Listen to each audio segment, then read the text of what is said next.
നമസ്കാരം. ഷെക്കേന ബിഗ് ഡിബേറ്റിലേക്ക് സ്വാഗതം. Hamas Israel യുദ്ധം ഒരു മാസം പിന്നിട്ടിരിക്കുകയാണ്. എന്നാൽ കേരളത്തിൽ ചിലർക്ക് ഇപ്പോഴും ഇരിക്കപ്പുറതയില്ല.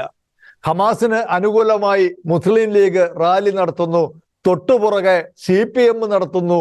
ഇനി തങ്ങളായിട്ട് മാറി നിൽക്കാതെ കോൺഗ്രസും റാലി നടത്താൻ പോകുന്നു. ഒരു സംശയം സാധാരണ ജനങ്ങൾക്കുള്ളത്, ഈ പശ്ചിമേഷ്യയിൽ നടക്കുന്ന യുദ്ധം അത് മാത്രമാണോ കേരളത്തിന്റെ ജീവൽ മരണ പ്രശ്നം എന്നുള്ളതാണ്.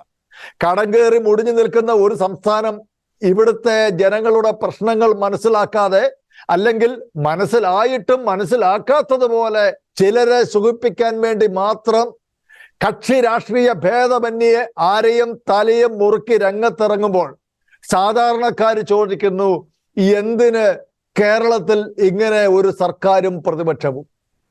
പുരകത്തുമ്പോൾ ഊരാൻ പറ്റുന്ന കഴുക്കോല് ഊരിയെടുക്കുന്നത് പോലെ മന്ത്രിമാര് മത്സരിച്ച് ധൂർത്ത് കാണിക്കുമ്പോൾ, റോമാനഗരം കത്തിയെരിയുമ്പോൾ വീണ വായിച്ച നീറോ ചക്രവർത്തിയെ ഓർമ്മിപ്പിക്കുന്ന കേരളത്തിലെ ഭരണകൂടം. എത്രയെത്ര പ്രശ്നങ്ങളുണ്ട് ഈ കേരളത്തെ നേരിട്ട് ബാധിക്കുന്നതായിട്ട്. ഏതാണ്ട് 30 ലക്ഷത്തിലധികം മനുഷ്യരെ നേരിട്ട് ബാധിക്കുന്ന മുല്ലപ്പെരിയാറും, മുടങ്ങിക്കിടക്കുന്ന ശമ്പളവും ക്ഷേമ പെൻഷനുകളും, കുത്തുവാളയെടുത്ത കർഷകരും, അങ്ങനെ എത്രയെത്ര വിഷയങ്ങൾ. ഇതിനിടയിൽ ചോദിക്കുകയാണ്, പലസ്തീനോ കേരളത്തിന്റെ ഇപ്പോഴത്തെ വലിയ പ്രശ്നം? ഈ ചർച്ചയിൽ നമ്മോടൊപ്പം പങ്കുചേരുന്നു father Tom Olikkarott, advocate chevalier VC Sebastian, Shri Johnson Poovanthuruth, മാധ്യമപ്രവർത്തകൻ. 3 പേർക്കും ബിഗ് ഡിബേറ്റിലേക്ക് സ്വാഗതം. ഫാദർ ടോം ഓലിക്കരോട്ട്, ഈ ഹമാസിന്റെ പ്രഖ്യാപിത ലക്ഷ്യം എന്താണെന്ന് എല്ലാവർക്കും അറിയാം. യഹൂദരും ക്രൈസ്തവരും അതോടൊപ്പം തന്നെ മറ്റ് സകലരും ഇല്ലാത്ത ഒരു ലോകക്രമം സൃഷ്ടിച്ചെടുക്കുക എന്നുള്ളതാണ് ഹമാസിന്റെ ആത്യന്തികമായ ലക്ഷ്യമെന്ന് ഹമാസ് തന്നെ പ്രഖ്യാപിച്ചിട്ടുള്ളത്. ഇവിടെ ഈ കേരളത്തിലെ ഭരണ പ്രതിപക്ഷ രാഷ്ട്രീയ കക്ഷികൾക്ക് എല്ലാവർക്കും അറിയാവുന്നതാണ്. എന്നിട്ടും തീക്കൊള്ളി കൊണ്ട് തലചൊറിയുന്നത് പോലെ അവര് ഹമാസ് ഭീകരന്മാർക്ക് അനുകൂലമായിട്ടുള്ള നിലപാടെടുത്തുകൊണ്ടിരിക്കുകയാണ്. ഇനി ആരെങ്കിലും ഹമാസിനെതിരെ ഒന്ന് ശബ്ദിച്ചു പോയാൽ അവരെ നിശബ്ദരാക്കുന്ന തരത്തിലുള്ള പ്രതികരണങ്ങളാണ് പല ഭാഗത്തു നിന്നും ഉണ്ടായിക്കൊണ്ടിരിക്കുന്നത്. എന്തുകൊണ്ടാണ് ഇങ്ങനെ ഇത്ര പരസ്യമായിട്ട് ഈ ഹമാസ് തീവ്രവാദികളെ അനുകൂലിക്കുവാനായിട്ട് ഈ കേരളത്തിൽ, ഇന്ത്യയിൽ വാസ്തവത്തിൽ കേരളമല്ലാതെ മറ്റൊരു സംസ്ഥാനത്തും ഈ തീവ്രവാദികളെ അനുകൂലിച്ചുകൊണ്ട് രംഗത്തെത്തിയിട്ടില്ല എന്നുള്ളതാണ് സത്യം. അപ്പോൾ എന്താണ് കേരളം ഇങ്ങനെ ഒരു നിലപാടെടുക്കാനുള്ള കാരണം എന്താ? Thank you. നമ്മുടെ കേരളം ഹമാസ് പോലെയുള്ള തീവ്രവാദി സംഘടനകൾക്കോ അല്ലെങ്കിൽ ഭീകരപ്രവർത്തനത്തിൽ ഏർപ്പെടുന്നവർക്കോ പിന്തുണ കൊടുക്കുന്ന ഇതൊരു ആദ്യ സംഭവമല്ല. എൻ്റെ ഓർമ്മയിൽ ആദ്യം വരുന്ന ഒരു കാര്യം, 2006 ഡിസംബർ 30 ഇറാഖിൽ സദാം ഹുസൈൻ വധിക്കപ്പെട്ട അന്ന് എനിക്ക് തോന്നുന്ന ലോകത്തിൽ ആദ്യമായിട്ട് ഒരു സ്വേച്ഛാധിപതി, നീണ്ട വർഷങ്ങൾ അടിച്ചമർത്തിയ മനുഷ്യൻ, കുവൈറ്റ് പോലെയുള്ള ഒരു രാജ്യത്തിന്റെ മേൽ പടയോട്ടം നടത്തിയ മനുഷ്യൻ, അദ്ദേഹത്തിന്റെ മരണത്തിൽ അല്ലെ കൊലപാതകത്തിൽ അനുകൂലിച്ച് ഇവിടെ ബന്ദ് നടത്തി ജനജീവിതത്തെ ദുരിതത്തിലാക്കിയ ലോകത്തിൽ മറ്റൊരു നാട്ടിലും ഇതുപോലൊരു പിന്തുണ ഉണ്ടായിട്ടില്ല. രണ്ടാമത്, bin Laden, Osama bin Laden ഒരു ഭീകരനാണെന്നും അദ്ദേഹം വരുത്തിയിട്ടുള്ള ദ്രോഹങ്ങൾ ലോകത്തിന്, ലോക സമാധാനത്തിന്, അതിൽ യാതൊരു സംശയവുമില്ല. ഈ ബിൻ ലാദനെ കുറിച്ച് കവിത എഴുതിയ മന്ത്രിമാർ കേരളത്തിൽ ഉണ്ടായിരുന്നു നമുക്കറിയാം. ലാദൻ, ബിൻ ലാദൻ എന്നൊക്കെ തുടങ്ങുന്ന അമ്മാതിരി ഭീകര എഴുതണമെങ്കിൽ ഈ കേരളത്തിന്റെ മനസ്സിന് ശരിക്കും നമ്മളത് പുനഃപരിശോധിക്കേണ്ടതുണ്ട്. പ്രബുദ്ധ കേരളം അതിനൊരു ഇടത് മനസ്സാണെന്ന് പൊതുവെ പറയാറുണ്ട്. ആ ഇടത് മനസ്സിന് കാര്യമായ തകരാറുണ്ടെന്നുള്ളതാണ്. ബിൻ ലാദനെ കുറിച്ച് കവിത എഴുതാം. അതിന് ഒക്കെ തുടർച്ചയായിട്ടാണ് നമ്മുടെ അബ്ദുൽ നാസർ മദനിയുമായി അദ്ദേഹത്തെ തൊട്ടടുത്തിരുത്തി വേദി പങ്കിട്ട പൊതുസമ്മേളനങ്ങൾ നടത്തി അതിൽ മത്സരിച്ച രാഷ്ട്രീയക്കാർ ഇവിടെ ഉണ്ട്. ഇതിന്റെ ഒക്കെ തുടർച്ചയായിട്ട് വേണം ഹമാസ് ഇസ്രായേലിനെതിരെ 1400-ലധികം മനുഷ്യരുടെ ഭവനങ്ങളിലേക്ക് കടന്നു വന്ന് നിരപരാധികളായ സിവിലിയൻസിനെ മുട്ടിവിളിച്ച് ബങ്കറുകളിൽ ഒളിച്ച പിഞ്ചു കുഞ്ഞുങ്ങളെ പോലും പിടിച്ചുകൊണ്ടുപോയി കഴുത്തറക്കുമാറ് അല്ലെങ്കിൽ സ്ത്രീകൾക്ക് നേരെ അതിഭീകരമായ അധിനിവേശങ്ങൾ നടത്തി ആ സംഘടനയെ പോരാളികൾ എന്ന് വിളിച്ചത് MA ബേബി എന്ന് പറയുന്ന മുൻ മന്ത്രിയാണ്. അദ്ദേഹത്തെ VS അച്യുതാനന്ദൻ പണ്ട് സ്വാശ്രയ കോലാഹലങ്ങൾക്കൊക്കെയും കാരണക്കാരനായപ്പോൾ അദ്ദേഹം വിളിച്ചത് പോഴൻ എന്നാണ്. ഇത്തരം പോഴന്മാരാണ് ഇപ്പോൾ നമ്മുടെ കേരള രാഷ്ട്രീയത്തെ മുന്നോട്ട് നയിച്ചിരിക്കുന്നത്. അവർ കാണിച്ചുകൊണ്ടിരിക്കുന്ന ചരിത്രപരമായ പോഴത്വം എന്നല്ലാതെ ഇത്തരം ഭീകരവാദ സംഘടനകൾക്ക് കൊടുക്കുന്ന പിന്തുണയെ നമുക്ക് മറ്റൊരു വാക്കിൽ വിശേഷിപ്പിക്കാനില്ല. ആ പോഴത്വത്തിന് നമ്മുടെ കേരളം എന്ത് വില ഒരു 10-20 വർഷം കഴിയുമ്പോൾ കൊടുക്കേണ്ടി വരും എന്നുള്ളത് മാത്രമാണ് നമ്മുടെ മുമ്പിലുള്ള ആശങ്കയും ഭീതിയും അത് തന്നെയാണ്. അപ്പോൾ എന്തിനാണ് ഇങ്ങനെയുള്ള ഭീകര സംഘടനകളെ, തീവ്ര ആശയക്കാരെ ലോകത്തിൽ മറ്റൊരു പരിഷ്കൃത ജനതയും പിന്തുണയ്ക്കാതിരുന്നിട്ടും ഈ സാക്ഷര കേരളം, പ്രബുദ്ധ കേരളം എന്നൊക്കെ പറയുന്ന നമ്മൾ ഈ നാട്ടിൽ എന്തുകൊണ്ടാണ് ഇവിടുത്തെ രാഷ്ട്രീയക്കാർ പിന്തുണയ്ക്കുന്നതെന്ന് ചോദിച്ചാൽ ഇത് വളരെ നിലവാരം കുറഞ്ഞ ഒരു വോട്ട് ബാങ്ക് രാഷ്ട്രീയം അവർ കളിച്ചുകൊണ്ടിരിക്കുന്നത് തന്നെയാണ്. മറ്റൊരു കാരണം ഇവിടെയില്ല. പലസ്തീനികളുടെ ബന്ധുക്കളായിട്ടുള്ള ആളുകളൊന്നും ഇവിടെ താമസിക്കുന്നതുമില്ല കുടുംബപരമായി. അല്ലെങ്കിൽ ഇവിടുന്ന് നമ്മൾ അനുകൂലിക്കുകയാണെങ്കിൽ പിന്നെയും ഈ ഇസ്രായേലിൽ ജോലി ചെയ്യുന്ന മലയാളികൾ, പ്രവാസികളുടെ പണമാണല്ലോ കേരളത്തെ ബിൽഡ് ചെയ്യുന്നതിൽ പ്രധാനപ്പെട്ടത്. അങ്ങനെയാണെങ്കിൽ സ്വന്തം വീടും നാടും ഉപേക്ഷിച്ച് ഇസ്രായേലിൽ പോയി ഇത്തരം അപകടകരമായ സാഹചര്യങ്ങളിൽ ഈ തീവ്രവാദികൾ മണിക്കൂറിന് 500-400 വെച്ച് വിടുന്ന റോക്കറ്റുകൾക്കിടയിൽ പോയി കിടന്ന് ജോലി ചെയ്ത് ആ പണം ഈ നാട്ടിലേക്ക് അയച്ചു കൊടുത്ത് കേരളത്തിന്റെ പൊതു സാമ്പത്തിക രംഗത്തെ മെച്ചപ്പെടുത്താൻ ശ്രമിക്കുന്ന നമ്മുടെ മലയാളികൾ ജോലി ചെയ്യുന്ന ഇസ്രായേലിനോടാണ് നമ്മൾ യഥാർത്ഥത്തിൽ ഐക്യദാർഢ്യം നടത്തേണ്ടത്. കഴിഞ്ഞ പ്രാവശ്യത്തെ ഹമാസ് ആക്രമണത്തിൽ ഒരു മലയാളിയായ പെൺകുട്ടിക്ക് ജീവിതം നഷ്ടപ്പെടുകയും ഒരു കുടുംബത്തിന് അതിന്റെ കുടുംബനാഥയെ നഷ്ടപ്പെടുകയും കുഞ്ഞുങ്ങൾക്ക് അമ്മയെ നഷ്ടപ്പെടുകയും ചെയ്ത ദാരുണമായ ദൃശ്യം നമ്മുടെ മുമ്പിലുണ്ട്. എന്നിട്ടും ഈ തീവ്ര ആക്രമണ സ്വഭാവമുള്ള സംഘടനകളെ നമ്മൾ വെള്ളപൂശിക്കൊണ്ടിരിക്കുന്നു എന്നുള്ളത് സങ്കടകരമായ കാര്യമാണ്. അതിനേക്കാളൊക്കെ നമ്മൾ ചിന്തിക്കുന്നത് ഒക്ടോബർ 27-ാം തീയതി ഖാലിദ് മഷാൽ എന്ന് പറയുന്ന ഹമാസിന്റെ എണ്ണം പറഞ്ഞ നേതാക്കന്മാരിൽ ഒരാൾ, ലോകം അല്ലെങ്കിൽ ഔദ്യോഗികമായി തന്നെ തീവ്രവാദികളുടെ ലിസ്റ്റിലുള്ള ഒരാൾ മലപ്പുറത്ത് ഒരു റാലിയിൽ വെർച്വലായി കേരള സമൂഹത്തെ അഡ്രസ് ചെയ്ത് അയാൾ സംസാരിക്കുന്നു. ആരാണ് ഇയാളെ വിളിച്ചത് എന്നുള്ളതിനെ കുറിച്ച് ഒരു ചോദ്യം ഈ നാട്ടിൽ നടന്നിട്ടില്ല.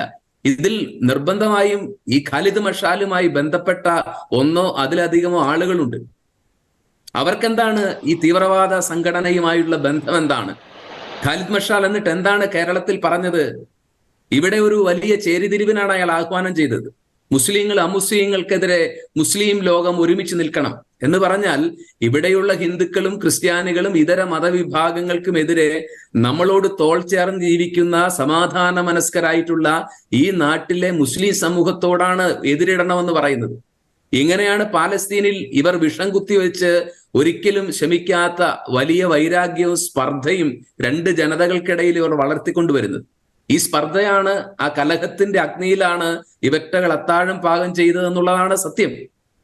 അപ്പോൾ ഇത്തരം ആളുകൾ ഇന്ന് നമ്മുടെ നാട്ടിൽ കേരളത്തിൽ ഒരു പൊതുസമൂഹത്തോട് അഡ്രസ് ചെയ്യാനും തക്കവിധം, തീവ്രവാദികൾക്ക് അഡ്രസ് ചെയ്യാൻ തക്കവിധം അന്തരീക്ഷം ഒരുക്കിക്കൊടുക്കുന്നു എന്ന് പറയുന്നതാണ് ഏറ്റവും വലിയ അപകടം. അപ്പോൾ ആരാണ് ഇതിനെല്ലാം ഒത്താശ ചെയ്യുന്നത്? എന്താണ് ഇതിന്റെ പിറകിലെ ലക്ഷ്യമെന്ന് ചോദിച്ചാൽ മറ്റൊരു ലക്ഷ്യവുമില്ല. ഇത് വോട്ട് ബാങ്കിന്റെ കെട്ട രാഷ്ട്രീയം, നിലവാരമില്ലാത്ത അന്തസ്സില്ലാത്ത രാഷ്ട്രീയം നിർലജ്ജം അവർ കളിച്ചുകൊണ്ടിരിക്കുകയാണെന്നുള്ളതാണ്. ശശി തരൂര് നട്ടലുള്ള ഒരു ഈ കാലഘട്ടത്തിലെ രാഷ്ട്രീയക്കാരനാണ്. അദ്ദേഹം പറയാനുള്ളത് കൃത്യമായി പറഞ്ഞു. പാലസ്തീനോടാണ് ഐക്യദാർഢ്യം. തീർച്ചയായും ഇന്ത്യ എല്ലാ കാലത്തും പാലസ്തീനിലെ ജനതയോട് ഐക്യദാർഢ്യം ഉണ്ടാക്കിയവരാണ്. പക്ഷേ പാലസ്തീൻ എന്ന് പറയുന്ന ഒരു രാജ്യത്തിനോ ഒരു ജനതയ്ക്കോ നിവർന്നു നിൽക്കാൻ പറ്റാത്ത വിധം അവരെ ദുരിതങ്ങളുടെ പെരുമഴയിലേക്ക് തള്ളിവിടുന്ന, അവരുടെ കണ്ണുനീര് നക്കി ജീവിക്കുന്ന ഹമാസ് പോലെയുള്ള തീവ്ര നിലപാടുകാരെ ഭീകരവാദികൾ എന്ന് തന്നെ വിളിക്കാനുള്ള ആർജവത്വം തരൂരിനുണ്ടായി. നിർഭാഗ്യവശാൽ കേരളത്തിൽ അങ്ങനെ നട്ടലുള്ള നെറിവും നേരുമുള്ള മറ്റ് രാഷ്ട്രീയക്കാർ ഇല്ലാതെ പോയി എന്നുള്ളതാണ് നമ്മുടെ ഭാവിയെ പിന്നോട്ട് ഇരുളടഞ്ഞതാക്കി മാറ്റുന്നത്. ഫാദർ, ഇടയ്ക്കൊന്ന് കയറിക്കോട്ടെ. ഈ ശശി തരൂർ അങ്ങനെ ഒരു നിലപാട് പ്രഖ്യാപിച്ചതിന്റെ പിന്നിൽ അദ്ദേഹത്തിന് മറ്റൊരു ലക്ഷ്യം കൂടെ ഉണ്ട് എന്നുള്ളത് നമ്മൾ മറന്നുകൂടാ. കാരണം അദ്ദേഹം തിരുവനന്തപുരത്തിന്റെ MP ആണ്. അടുത്ത വർഷം ലോക്സഭാ തെരഞ്ഞെടുപ്പ് നടക്കുമ്പോൾ തിരുവനന്തപുരത്ത് അദ്ദേഹത്തിന് മറ്റുള്ളവരുടെ വോട്ട് കിട്ടി ജയിക്കണമെങ്കിൽ അങ്ങനെ ഒരു നിലപാട് എടുത്തെങ്കിൽ മാത്രമേ അതിന് സാധ്യമാവുകയുള്ളൂ. മറ്റുള്ളവർ തിരിഞ്ഞു കുത്തിയാലോ എന്നുള്ള ഒരു ഭയം ഒരു പക്ഷേ ശശി തരൂരിനെ ബാധിച്ചിട്ടുള്ളത് കൊണ്ടാണോ അദ്ദേഹം ഇങ്ങനെ ഒരു നിലപാട് പ്രഖ്യാപിച്ചത് എന്ന് നമുക്ക് സംശയമുണ്ട്. എന്തുമാവട്ടെ, എങ്കിലും ഇന്നത്തെ മുഖ്യധാര രാഷ്ട്രീയക്കാരിൽ നിന്ന് വ്യത്യസ്തമായി ഈ കേരളത്തിന്റെ പറയുന്ന ഇടത് മനസ്സിന് വ്യത്യസ്തമായി എതിരായി ഒരഭിപ്രായം പറയാൻ, നേരിലുള്ള ഒരു നിലപാട് പറയാൻ ഒരൊറ്റ രാഷ്ട്രീയക്കാരനെ തീർച്ചയായിട്ടും ബാക്കിയല്ല യുവ നേതാക്കന്മാർ തൊട്ട് തഴക്കവും പഴക്കവും വന്നവർ തുടങ്ങി ഇവരെ പോരാളികളും വിസ്മയവുമായി ചിത്രീകരിച്ച് അതിക്രമത്തെയും ഇവരുടെ ഭീകരവരുടെ തേർവാഴ്ചകളെയും വെളുപ്പിച്ചെടുക്കാനുള്ള ശ്രമമാണ്. ആ ശ്രമമാണ് ഇന്ന് CPIM കേരളത്തിലുടനീളം പിന്തുണയുടെ റാലികൾ നടത്താൻ തീരുമാനിക്കുന്നു. ഒരുപക്ഷെ മറ്റെല്ലാ രാഷ്ട്രീയ പാർട്ടികളും ഈ ഹമാസ് പിന്തുണ റാലി നടത്തുമെന്നുള്ളതിൽ സംശയമില്ല. നമ്മൾ കേരളത്തിൽ കുറെ കാലങ്ങളായി സേവ് ഗാസ മൂവ്മെന്റുകളെ കുറിച്ചൊക്കെ പറയും. ഇതിൽ പലതും ഇപ്പോൾ ഹമാസ് വരുത്തിവെച്ച ദുരന്തം ഇസ്രായേൽ അങ്ങോട്ട് കയറി ആക്രമിച്ചതല്ല. ചരിത്രമൊക്കെ നമുക്ക് വളരെ കൃത്യമായിട്ട് അറിയാം. അപ്പോൾ ഇങ്ങനെയുള്ള ഈ മൂവ്മെന്റുകൾക്കൊക്കെയും പിന്തുണ കൊടുക്കുന്നു. നാളെ ഈ ഓരോ രാഷ്ട്രീയ പാർട്ടികൾ ഈ പിന്തുണകളുമായിട്ട് വരും. നമ്മൾ ഓർക്കേണ്ട മറ്റൊരു പ്രധാനപ്പെട്ട കാര്യം, ഈ ഗാസ മാത്രമല്ല ലോകത്തിൽ ഇന്ന് അസമാധാനം കൊണ്ട് പുകഞ്ഞുകൊണ്ടിരിക്കുന്ന സ്ഥലം. ഏറ്റവും സങ്കടകരമായ കാര്യം, ഗാസയിൽ 20 ലക്ഷം ആളുകളുടെ ദുരിതത്തെക്കുറിച്ച് പറയുന്നു. അതിൽ ഒരു 1500 അല്ലെ 10,000 പേര് മരിച്ചു എന്നുള്ളതാണ് ഏറ്റവും ലേറ്റസ്റ്റ് കണക്കെന്ന് പറയുന്നത്. 10,000 ആളുകളുടെ മരണമാണ്. ലോകത്തിൽ ഇന്നൊരു 4-5 ഇടങ്ങളിൽ ഭീകരമായ യുദ്ധങ്ങൾ നടന്നുകൊണ്ടിരിക്കുന്നുണ്ട്. റഷ്യയുടെ ഭീകരമായ ഉക്രൈൻ അധിനിവേശമുണ്ട്. റഷ്യൻ കത്തോലിക്ക സഭയുടെ, ഉക്രൈനിയൻ കത്തോലിക്ക സഭയുടെ അവിടുത്തെ പാത്രിയാർക്കീസ് തന്നെ പറയുന്നുണ്ട്, ഈ ആക്രമണം മുന്നോട്ട് പോയാൽ ഉക്രൈനിലെ ക്രൈസ്തവർ ഇല്ലാതായിട്ട് മാറും, കത്തോലിക്കർ ഇല്ലാതായിട്ട് മാറും. രണ്ടാമത്, അസർബൈജാന്റെയും ഭീകരമായ ആക്രമണം കൊണ്ട് നഗോർണോ കാരബാക്ക് എന്ന് പറയുന്ന പ്രദേശത്തെ അർമേനിയൻ ക്രൈസ്തവർ AD 300 തൊട്ട് അവിടെ ഉണ്ടായിരുന്ന ഒരു ക്രൈസ്തവ സമൂഹമാണ്, പുരാതന ആളുകളാണ് ഈ നഗോർണോയിലെയും കാരബാക്കിലെയും അർമേനിയൻ വംശജരായ ക്രൈസ്തവർ. അവരെയാണ് മുസ്ലിം രാജ്യമായ അസർബൈജാൻ റഷ്യയുടെ, തുർക്കിയുടെ രഹസ്യ പിന്തുണയോടുകൂടി ആക്രമിക്കും. 1,20,000 മനുഷ്യരോടാണ് പർവ്വതനിരകളിലൂടെ പലായനം ചെയ്ത് വേണമെങ്കിൽ അർമേനിയയിലോട്ട് രക്ഷപ്പെടാൻ പറയാണ്. ഈ 1,20,000 അവിടുന്ന് പുറപ്പെടുമ്പോൾ ഇതിൽ എത്ര എണ്ണം അർമേനിയയിലെത്തും? ബഹുഭൂരിപക്ഷം പർവ്വതനിരകളിൽ എവിടെയെങ്കിലും മരിച്ചു വീഴുമാറുള്ള ഈ ദയനീയ ദൃശ്യം ഇത് നമ്മൾ കണ്ടിട്ടില്ല. യമനിലെ ഷിയ വംശജരായ ഹൂതികളും സൗദി അറേബ്യയും തമ്മിൽ നിരന്തരം നടന്നുകൊണ്ടിരിക്കുന്ന ഈ യുദ്ധം, അതിലൂടെ 1,00,000-ലൊക്കെ അതിലും അധികം ആളുകൾ മരിച്ച യുദ്ധം ഇവിടെ ഒരു മനുഷ്യരും കാണുന്നില്ല. അത് യമനിലുള്ള മനുഷ്യരുടെ ജീവിതമോ, 25 ലക്ഷത്തിലേറെ ആളുകൾ ഇതിന്റെ ഭീതിയിലാണെന്നുള്ളതാണ് കണക്കുകൾ പറയുന്നത്. ഫാദർ, ഞാൻ അതിലേക്ക് വരാം. ശ്രീ അഡ്വക്കേറ്റ് സെബാസ്റ്റ്യൻ, ഈ ഇസ്രായേലിന്റെ ഇന്ത്യൻ അംബാസിഡർ, അദ്ദേഹത്തിന്റെ പേര് ഗിലോൺ, ഈ ഗിലോൺ നടത്തിയ ഒരു പത്രസമ്മേളനത്തിൽ അദ്ദേഹം ഒരു പത്രക്കാരോട് പറഞ്ഞത്, ഈ സിറിയയിൽ നിന്നും മറ്റും ഇവര് ഈ IS ഭീകരവാദികൾ തിരിച്ചു പോയപ്പോൾ അവർ തിരിച്ചുപോയ സൗത്ത് ഏഷ്യയിലെ കുറെ സ്ഥലങ്ങളെ കുറിച്ച് പറഞ്ഞ കൂട്ടത്തിൽ അതിൽ മാൽദീവ്സ് പറഞ്ഞിട്ടുണ്ട്, ബംഗ്ലാദേശ് പറഞ്ഞു, പിന്നെ അടുത്ത പറഞ്ഞത് കേരളമെന്ന. അപ്പൊ കേരളത്തിലേക്കും ഈ IS തീവ്രവാദികൾ, അതായത് കേരളത്തിൽ നിന്ന് അവിടെ യുദ്ധം ചെയ്യാൻ പോയിട്ട് തിരിച്ചു വന്നവര്, വാസ്തവത്തിൽ ഇപ്പോൾ ഈ ഹമാസ് അനുകൂല പ്രകടനങ്ങളും അവർക്ക് അനുകൂലമായിട്ടുള്ള രാഷ്ട്രീയ പാർട്ടിക്കാരുടെ നിലപാടുകളും ഇതെല്ലാം ഈ കേരളത്തിലൊരു വർഗീയ ധ്രുവീകരണത്തിന് കാരണമാകുന്നുണ്ടോ എന്നുള്ള ഒരു സംശയം സാധാരണക്കാരുടെ ഉള്ളിലുണ്ട്. ഇപ്പോൾ ഒരു ഭയം അനേകരെ ബാധിച്ചിട്ടുണ്ട്. ഷേവ്ലിയർ അഡ്വക്കേറ്റ് VC സെബാസ്റ്റ്യൻ, എന്താണ് ഇതിനെക്കുറിച്ച് പറയാൻ? ഞാൻ അതിനെക്കുറിച്ച് പറയുന്നതിന് തൊട്ട് മുമ്പ് അച്ഛൻ പറഞ്ഞ് അവസാനിപ്പിച്ച ഒരു കാര്യം സൂചിപ്പിക്കട്ടെ. അത് ശശി തരൂരിനെ കുറിച്ച് പറഞ്ഞ കാര്യമാണ്. വാസ്തവത്തില് മിസ്റ്റർ ശശി തരൂരിന്റെ അന്തരാത്മാവിന്റെ ഉള്ളറകളിൽ നിന്ന് പൊട്ടി വളർന്ന ഒരു സത്യം അങ്ങോട്ട് പറഞ്ഞു പോയി അബദ്ധത്തിൽ. അതിന് ശേഷം അദ്ദേഹത്തിന്റെ വാക്കുകളെ ശ്രവിക്കുവാനോ ആരും ശ്രമിച്ചിട്ടില്ല എന്നുള്ളതും കൂടെ യാഥാർത്ഥ്യം കൂടെ നമ്മൾ കാണണം. ശശി തരൂരിന്റെ പറഞ്ഞ അഭിപ്രായത്തിൽ എനിക്കുള്ള പ്രതികരണം ഇതാണ്. ഇനി ഗിലോൺ മാത്രമല്ല, കേരളത്തില് ഭീകരവാദത്തിന്റെ കേന്ദ്രങ്ങൾ ഉണ്ട്, സ്ലീപ്പിംഗ് സെല്ലുകൾ ഉണ്ട് എന്ന് പറഞ്ഞത് ഗിലോൺ മാത്രമാണോ?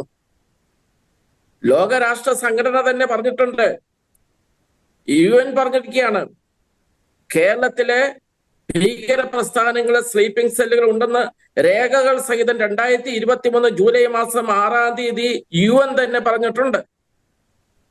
ഇനി UN-ലേക്ക് എന്തിനാ പോകുന്നത്? കേന്ദ്ര സർക്കാരിന്റെ ഏജൻസികൾ തന്നെ അത് പല ആവർത്തി ഇപ്പോൾ പറഞ്ഞിട്ടുള്ള കാര്യമാണ്. ഇനി കേന്ദ്ര സർക്കാരിലേക്കും പോകണ്ട, സംസ്ഥാന സർക്കാരിന്റെ റിട്ടയർ ചെയ്തിട്ടുള്ള എത്ര ഉന്നത പോലീസ് ഉദ്യോഗസ്ഥരാണ് ആവർത്തിച്ച് പറഞ്ഞിരിക്കുന്നത് കേരളത്തിൽ ഭീകര പ്രസ്ഥാനങ്ങളുടെ സ്ലീപ്പിംഗ് സെല്ലുകൾ ഉണ്ട് എന്നുള്ളത്. നമ്മുടെ പ്രശ്നം എന്താന്ന് ചോദിച്ചാൽ നമ്മൾ ഇപ്പോഴും ഉറക്കത്തിലാണ്. അന്ധമായിട്ടുള്ള രാഷ്ട്രീയ അടിമത്തമാണ് മലയാളി ഇന്ന് നശിപ്പിച്ചുകൊണ്ടിരിക്കുന്നത്. എത്രമാത്രം ഉദാഹരണങ്ങൾ ഇവിടെ നമുക്ക് അക്കമിട്ട് പറയാനുണ്ട്. ISIS-ന്റെ പല പ്രധാനപ്പെട്ട അക്രമങ്ങൾക്കും പിന്നിലും നേതൃത്വം കൊടുത്തിരുന്നത് കേരളത്തിൽ നിന്നുള്ളവരും ഉണ്ടായിരുന്നു എന്നുള്ളത് നമ്മൾ കണ്ടതല്ലേ? താലിബാനിലേക്ക്, അഫ്ഗാനിസ്ഥാനിലേക്ക് പോയിട്ടുള്ള ഭീകര പ്രവർത്തനങ്ങൾക്ക് വേണ്ടി മലയാളികൾ പോയ എണ്ണം നമ്മൾ കണ്ടതല്ലേ? 151 പേര് ഗൾഫിൽ നിന്ന് മാത്രമായിട്ട് മലയാളികൾ ISIS ചേർന്നിട്ടുണ്ടെന്ന് സർക്കാർ തന്നെ പുറപ്പെടുവിച്ചുള്ള രേഖകളിൽ പറയുന്നതല്ലേ? ശ്രീലങ്കയിൽ ഈസ്റ്റർ ദിനത്തിൽ നടത്തിയ ബോംബ് സ്ഫോടനത്തിന്റെ വേരുകൾ വന്ന് എത്തി നിന്നത് പാലക്കാടല്ലേ?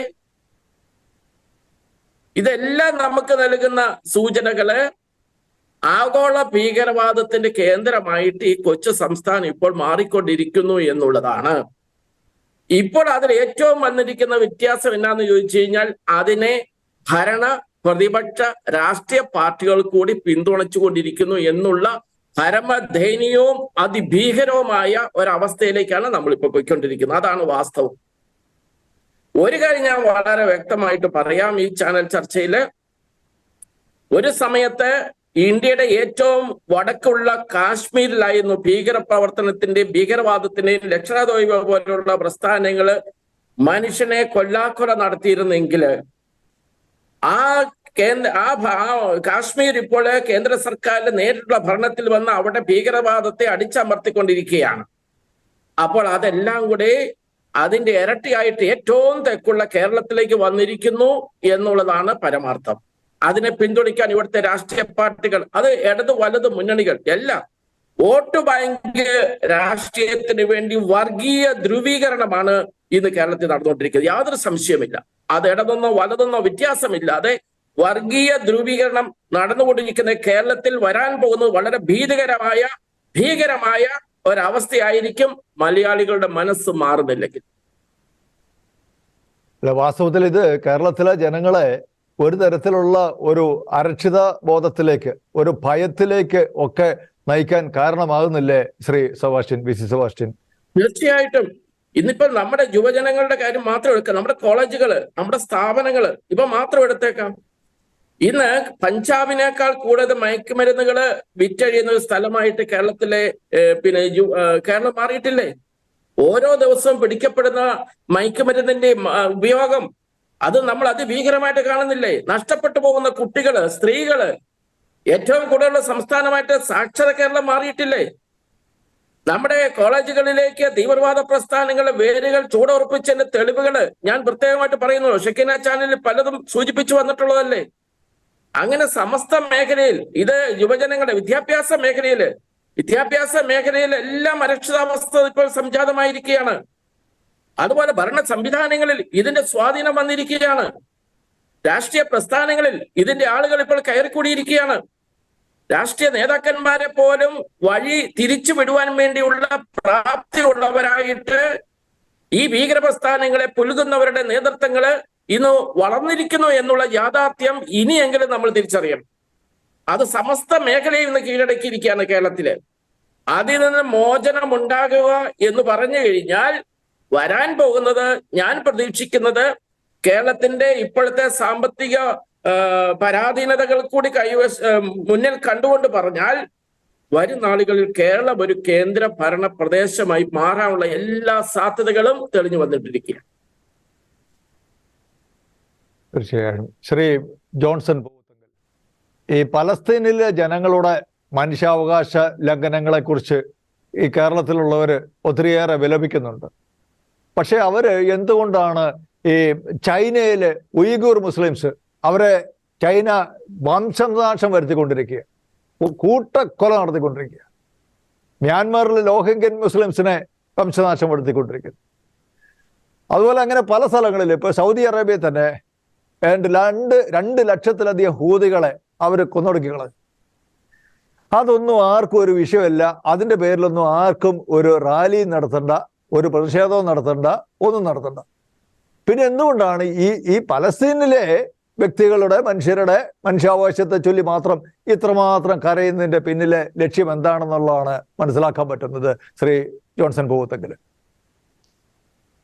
എനിക്ക് തോന്നുന്നത് നമ്മുടെ കേരളത്തിലെ ഏതെങ്കിലും രാഷ്ട്രീയ കക്ഷികൾക്ക്, CPM-നോ കോൺഗ്രസിനോ അല്ലെങ്കിൽ മറ്റേതെങ്കിലും പ്രധാനപ്പെട്ട രാഷ്ട്രീയ കക്ഷികൾക്കാർക്കും ഹമാസ് ഒരു ഭീകര പ്രസ്ഥാനമാണെന്നും അവർ നടത്തിക്കൊണ്ടിരിക്കുന്നത് മനുഷ്യാവകാശ വിരുദ്ധമായ കാര്യങ്ങളാണെന്നും അല്ലെങ്കിൽ രക്തരൂഷിതമായ കുൽസിത പ്രവർത്തനങ്ങളാണെന്നും വഴിവിട്ട രീതിയിൽ ആയുധങ്ങളും അവരുടെ നാടിനു വേണ്ടി മറ്റുള്ളവർ നൽകുന്ന സഹായങ്ങൾ, ആയുധങ്ങൾ വാങ്ങാനും തുരങ്കങ്ങൾ നിർമ്മിക്കുവാനും ഇസ്രായേലിനെ ആക്രമിക്കുവാനുള്ള കരുനീക്കത്തിനുമൊക്കെയാണ് അവർ ഉപയോഗിക്കുന്നതെന്ന് അറിയാൻ പാടില്ലാത്തവരൊന്നുമല്ല കേരളത്തിലെ രാഷ്ട്രീയ നേതാക്കളെന്നും അല്ല രാഷ്ട്രീയ പ്രസ്ഥാനങ്ങളെന്നുമാണ് ഞാൻ കരുതുന്നത്.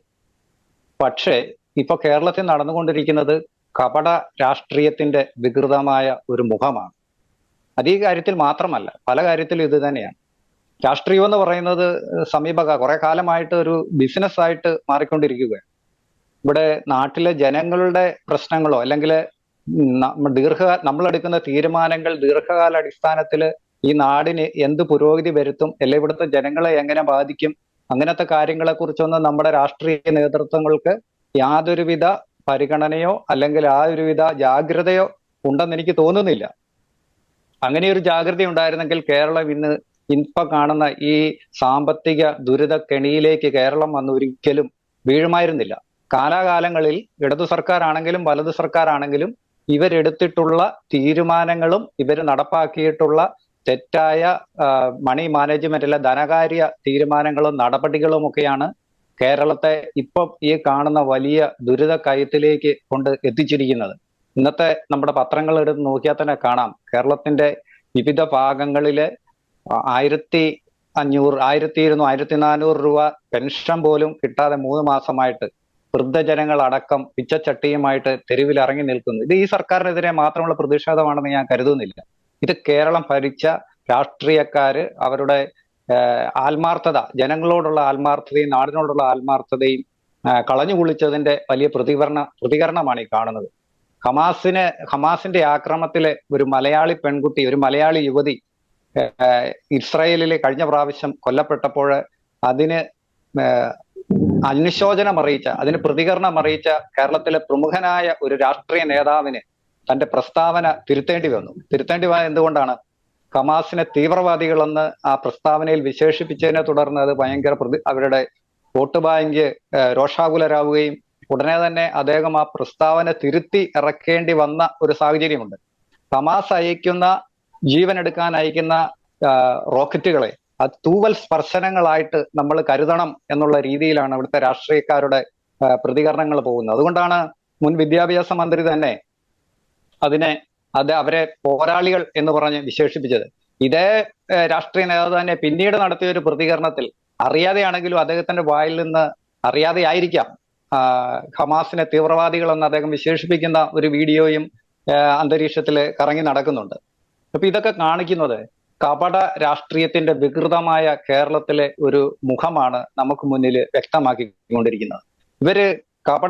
ഇവർക്ക് അറിയാൻ പാടില്ലാത്ത കാര്യമല്ല, അറിഞ്ഞില്ലെന്ന് നടിച്ചുകൊണ്ട് എങ്ങനെയും വോട്ട് സമ്പാദിക്കുക എന്നത് മാത്രമായി താൽക്കാലിക ലാഭത്തിന് വേണ്ടി മാത്രം പ്രവർത്തിക്കുന്ന ഒരു സംവിധാനമായിട്ട് നമ്മുടെ രാഷ്ട്രീയ നേതൃത്വങ്ങൾ മാറിയതിന്റെ ദുരന്ത ഫലമാണ് നാം നേരിട്ട് കൊണ്ടിരിക്കുക. ഇപ്പൊ റോഹിംഗ്യ മുസ്ലിങ്ങളുടെ കാര്യവും, ചൈനയിലെ കമ്മ്യൂണിസ്റ്റ് സർക്കാരാണ് ചൈനയിലെ ഉയ്ഗുർ മുസ്ലിങ്ങളെ ഒരു പ്രത്യേക പ്രവിശ്യയിലേക്കാക്കി അവരെ അടിച്ച് ഒതുക്കി അവിടെ നിന്ന് ചലിക്കാൻ പോലും അനുവദിക്കാത്ത രീതിയിൽ അവരുടെ ജീവിതത്തെ ദുരിതമയമാക്കിക്കൊണ്ടിരിക്കുന്നത് ഒരു കമ്മ്യൂണിസ്റ്റ് ഭരണകൂടമാണ്. പക്ഷെ നമ്മുടെ ഇവിടെ ഇസ്രായേലിനെതിരെ റാലി നടത്തുന്നവർ, അല്ലെങ്കിൽ ഹമാസിന് അനുകൂലമായിട്ട് ഐക്യദാർഢ്യം പ്രഖ്യാപിച്ചുകൊണ്ട് റാലി നടത്തുന്നവർ എന്തുകൊണ്ടാണ് ചൈനയ്ക്കെതിരായിട്ട് ഒരു റാലി നടത്താത്തത്? എന്തുകൊണ്ടാണ് സൗദി അറേബ്യക്കെതിരായിട്ട് ഒരു റാലി നടത്താത്തത്? എന്താണ്? അതൊന്നും ഇവരുടെ വിഷയമല്ല. വോട്ട് ബാങ്കിൽ എങ്ങനെ എനിക്ക് തോന്നുന്നത് ഈ കേരളത്തില് പണ്ട് മുതലേ ഈ പലസ്തീൻ വിഷയം എനിക്ക് തോന്നുന്നു കേരളത്തിൽ നിന്ന് ആരെങ്കിലും പലസ്തീനിൽ പോയി ജോലി ചെയ്യുന്നുണ്ടോ എന്ന് എനിക്ക് അറിയത്തില്ല. ചുരുക്കം പേര് പലപ്പോഴും കണ്ടിരിക്കുക. പലസ്തീനിലെ ജോലിക്കായിട്ട് പോയവർ അല്ലെങ്കിൽ ഗാസയിലെ ജോലി ചെയ്യുന്നവരുമായിട്ട് ചുരുക്കം മലയാളികൾ കണ്ടിരിക്കുക. അതേസമയം നമ്മൾ ഇസ്രായേലിന്റെ അച്ഛൻ പറഞ്ഞതുപോലെ ഇസ്രായേലിന്റെ സ്ഥിതി, കേരളവും ഇസ്രായേലുമായിട്ടുള്ള ബന്ധം ഒന്ന് എടുത്തു നോക്കി. എത്രയോ മലയാളികളാണ് ജീവൻ പണയം വെച്ച് ഇപ്പോൾ അവിടെ ജോലി ചെയ്തുകൊണ്ടിരിക്കുന്നത്. അവരോട് കൂടെ ചെയ്യുന്ന അനീതിയാണ് ഇവിടുത്തെ നേതാക്കൾ, ഇവിടുത്തെ രാഷ്ട്രീയ നേതൃത്വങ്ങൾ. ഈ മലയാളികൾ അവിടെ പോയി പണമുണ്ടാക്കി കേരളത്തിന് വരുമാനം അയച്ചു. ഇപ്പൊ തന്നെ വിദേശത്ത് നമ്മൾ ജോലി ചെയ്യുന്ന വരുമാനങ്ങൾ വരുന്നതിന്റെ അളവ് കുറഞ്ഞുകൊണ്ടിരിക്കുക. ആ രീതിയിലുണ്ടായിരുന്ന നമ്മുടെ വലിയൊരു പ്രതീക്ഷയും വരുമാനമൊക്കെ അസ്തമിക്കുന്ന കാലഘട്ടത്തിൽ പോലും ഇങ്ങനെ മറുനാട്ടിൽ പോയി ജീവൻ പണയം വെച്ച് ബോംബുകൾക്കിടയിലും മിസൈലുകൾക്കിടയിലും ജോലി ചെയ്ത് നമ്മുടെ നാടിന് പണം അയച്ചു തരുന്ന നമ്മളുടെ സഹോദരങ്ങളോട് കാണിക്കുന്ന അനീതി കൂടാണ് ഈ തികഞ്ഞ യാതൊരു ഉത്തരവാദിത്വവും ഇല്ലാത്ത ഇങ്ങനത്തെ നടപടികൾ. ഇവർക്ക് പ്രതിഷേധിക്കുന്നതിന് കുഴപ്പമില്ല, എല്ലാ തലങ്ങളിലും ഒരുപോലെ ആ പ്രതിഷേധം വരണം. അപ്പൊ ഇതിനകത്ത് മതം ഘടകമാകുന്നു എന്നുള്ളതാണ്. ഇപ്പൊ സ്വാതന്ത്ര്യ സമര പോരാട്ടം എന്നൊക്കെ നമ്മുടെ രാഷ്ട്രീയ നേതാക്കൾ പലപ്പോഴും വിശേഷിപ്പിക്കുന്നുണ്ടെങ്കിലും ഇതിൻ്റെ അകത്ത് മതം ഒരു ഘടകമായി മാറുന്നത് കൊണ്ടാണ് ഇവരെല്ലാവരും കണ്ണും പൂട്ടി ഈ സമരത്തിനും ഐക്യദാർഢ്യ പ്രഖ്യാപനങ്ങൾക്കും ഒക്കെ ഇറങ്ങുന്നത്. അതോടൊപ്പം തന്നെ അവർക്ക് കേരളത്തിലെ നിലനിൽക്കുന്ന പല ജനകീയ പ്രശ്നങ്ങൾക്കും ഒരു മറയിടാനും ജനങ്ങളുടെ ശ്രദ്ധ മുഴുവൻ, അത് കേരളത്തിലെ എല്ലാ കാലത്തും ഉള്ളതാണ്. ജനകീയ പ്രശ്നങ്ങൾ നിലനിൽക്കുന്ന സമയത്ത് ഇങ്ങനെ ഒരാവശ്യവും കേരളത്തെ ഒരു തരത്തിലും ബാധിക്കാത്ത, കേരളത്തിലെ ജനങ്ങളെ ഒരു തരത്തിലും ബാധിക്കാത്ത പ്രശ്നങ്ങൾ ഉയർത്തിക്കൊണ്ട് പ്രക്ഷോഭങ്ങളും സമരങ്ങളും വലിയ കോലാഹലങ്ങളും ചർച്ചകളും ഒക്കെ നടത്തുക എന്നുള്ളത് കേരളത്തിലെ രാഷ്ട്രീയ നേതൃത്വങ്ങളുടെ ഒരു പതിവ് ശൈലിയാണ്. അത് വീണ്ടും ആവർത്തിച്ചുകൊണ്ടിരിക്കുകയാണ്. ഇത് കേരള സമൂഹത്തെ വലിയ ദുരന്തത്തിലേക്ക്, വലിയൊരു കഷ്ടതയിലേക്ക് തന്നെ നയിക്കും എന്നുള്ള കാര്യത്തിൽ യാതൊരു സംശയവുമില്ല. നമ്മുടെ ഭാവി ഇതൊക്കെ കാണുമ്പോഴത്തേക്ക് നമ്മുടെ യുവാക്കൾക്ക്, നമ്മുടെ യുവതലമുറയ്ക്ക് ഇപ്പൊ തന്നെ ആളുകൾ നാട് വിട്ടു പോകാനുള്ള പ്രവണത ശക്തമായിക്കൊണ്ടിരിക്കുന്നു. അതിനിടയ്ക്ക് ഇങ്ങനെയുള്ള നിലപാടുകളും ഈ ജനകീയ പ്രശ്നങ്ങൾ അകന്നുള്ള ഇതുപോലുള്ള പ്രീണന രാഷ്ട്രീയവും കാണുമ്പോൾ നമ്മുടെ കൂടുതൽ യുവാക്കൾ ഇനിയും വിദേശത്തേക്ക്, ഇന്നലെ തന്നെ ശശി തരൂർ പറഞ്ഞിട്ടുണ്ട്, അടുത്ത ഏതാനും വർഷങ്ങൾക്കുള്ളിൽ 10 ലക്ഷത്തോളം യുവാക്കൾ ഈ നാട് വിട്ടു പോകുമെന്ന് പറയുന്നുണ്ട്. അത് മിക്കവാറും ഈ പോക്ക് പോയാൽ അത് യാഥാർത്ഥ്യമായി മാറും എന്നുള്ള കാര്യത്തിൽ യാതൊരു സംശയവുമില്ല. ഫാദർ ടോമ വലിക്കരോട്ട്, ഈ പണ്ട് റോമാനഗരം കത്തി എരിഞ്ഞപ്പോ നീറോ ചക്രവർത്തി വീണ വായിച്ചു എന്നൊരു കഥയൊക്കെ നമ്മൾ കേട്ടിട്ടുണ്ട്. വാസ്തവത്തിൽ ഈ കേരളത്തിന്റെ അവസ്ഥ ഇത്രമാത്രം ദയനീയമായ, സാമ്പത്തിക രംഗം ഇതുപോലെ കൂപ്പുകുത്തിപ്പോയ, വളരെ വളരെ കഷ്ടത്തിലായ ഒരു കാലഘട്ടം ഇതിനു മുൻപ് ഉണ്ടായിട്ടുണ്ടോ എന്നുള്ള കാര്യം വളരെ സംശയമാണ്.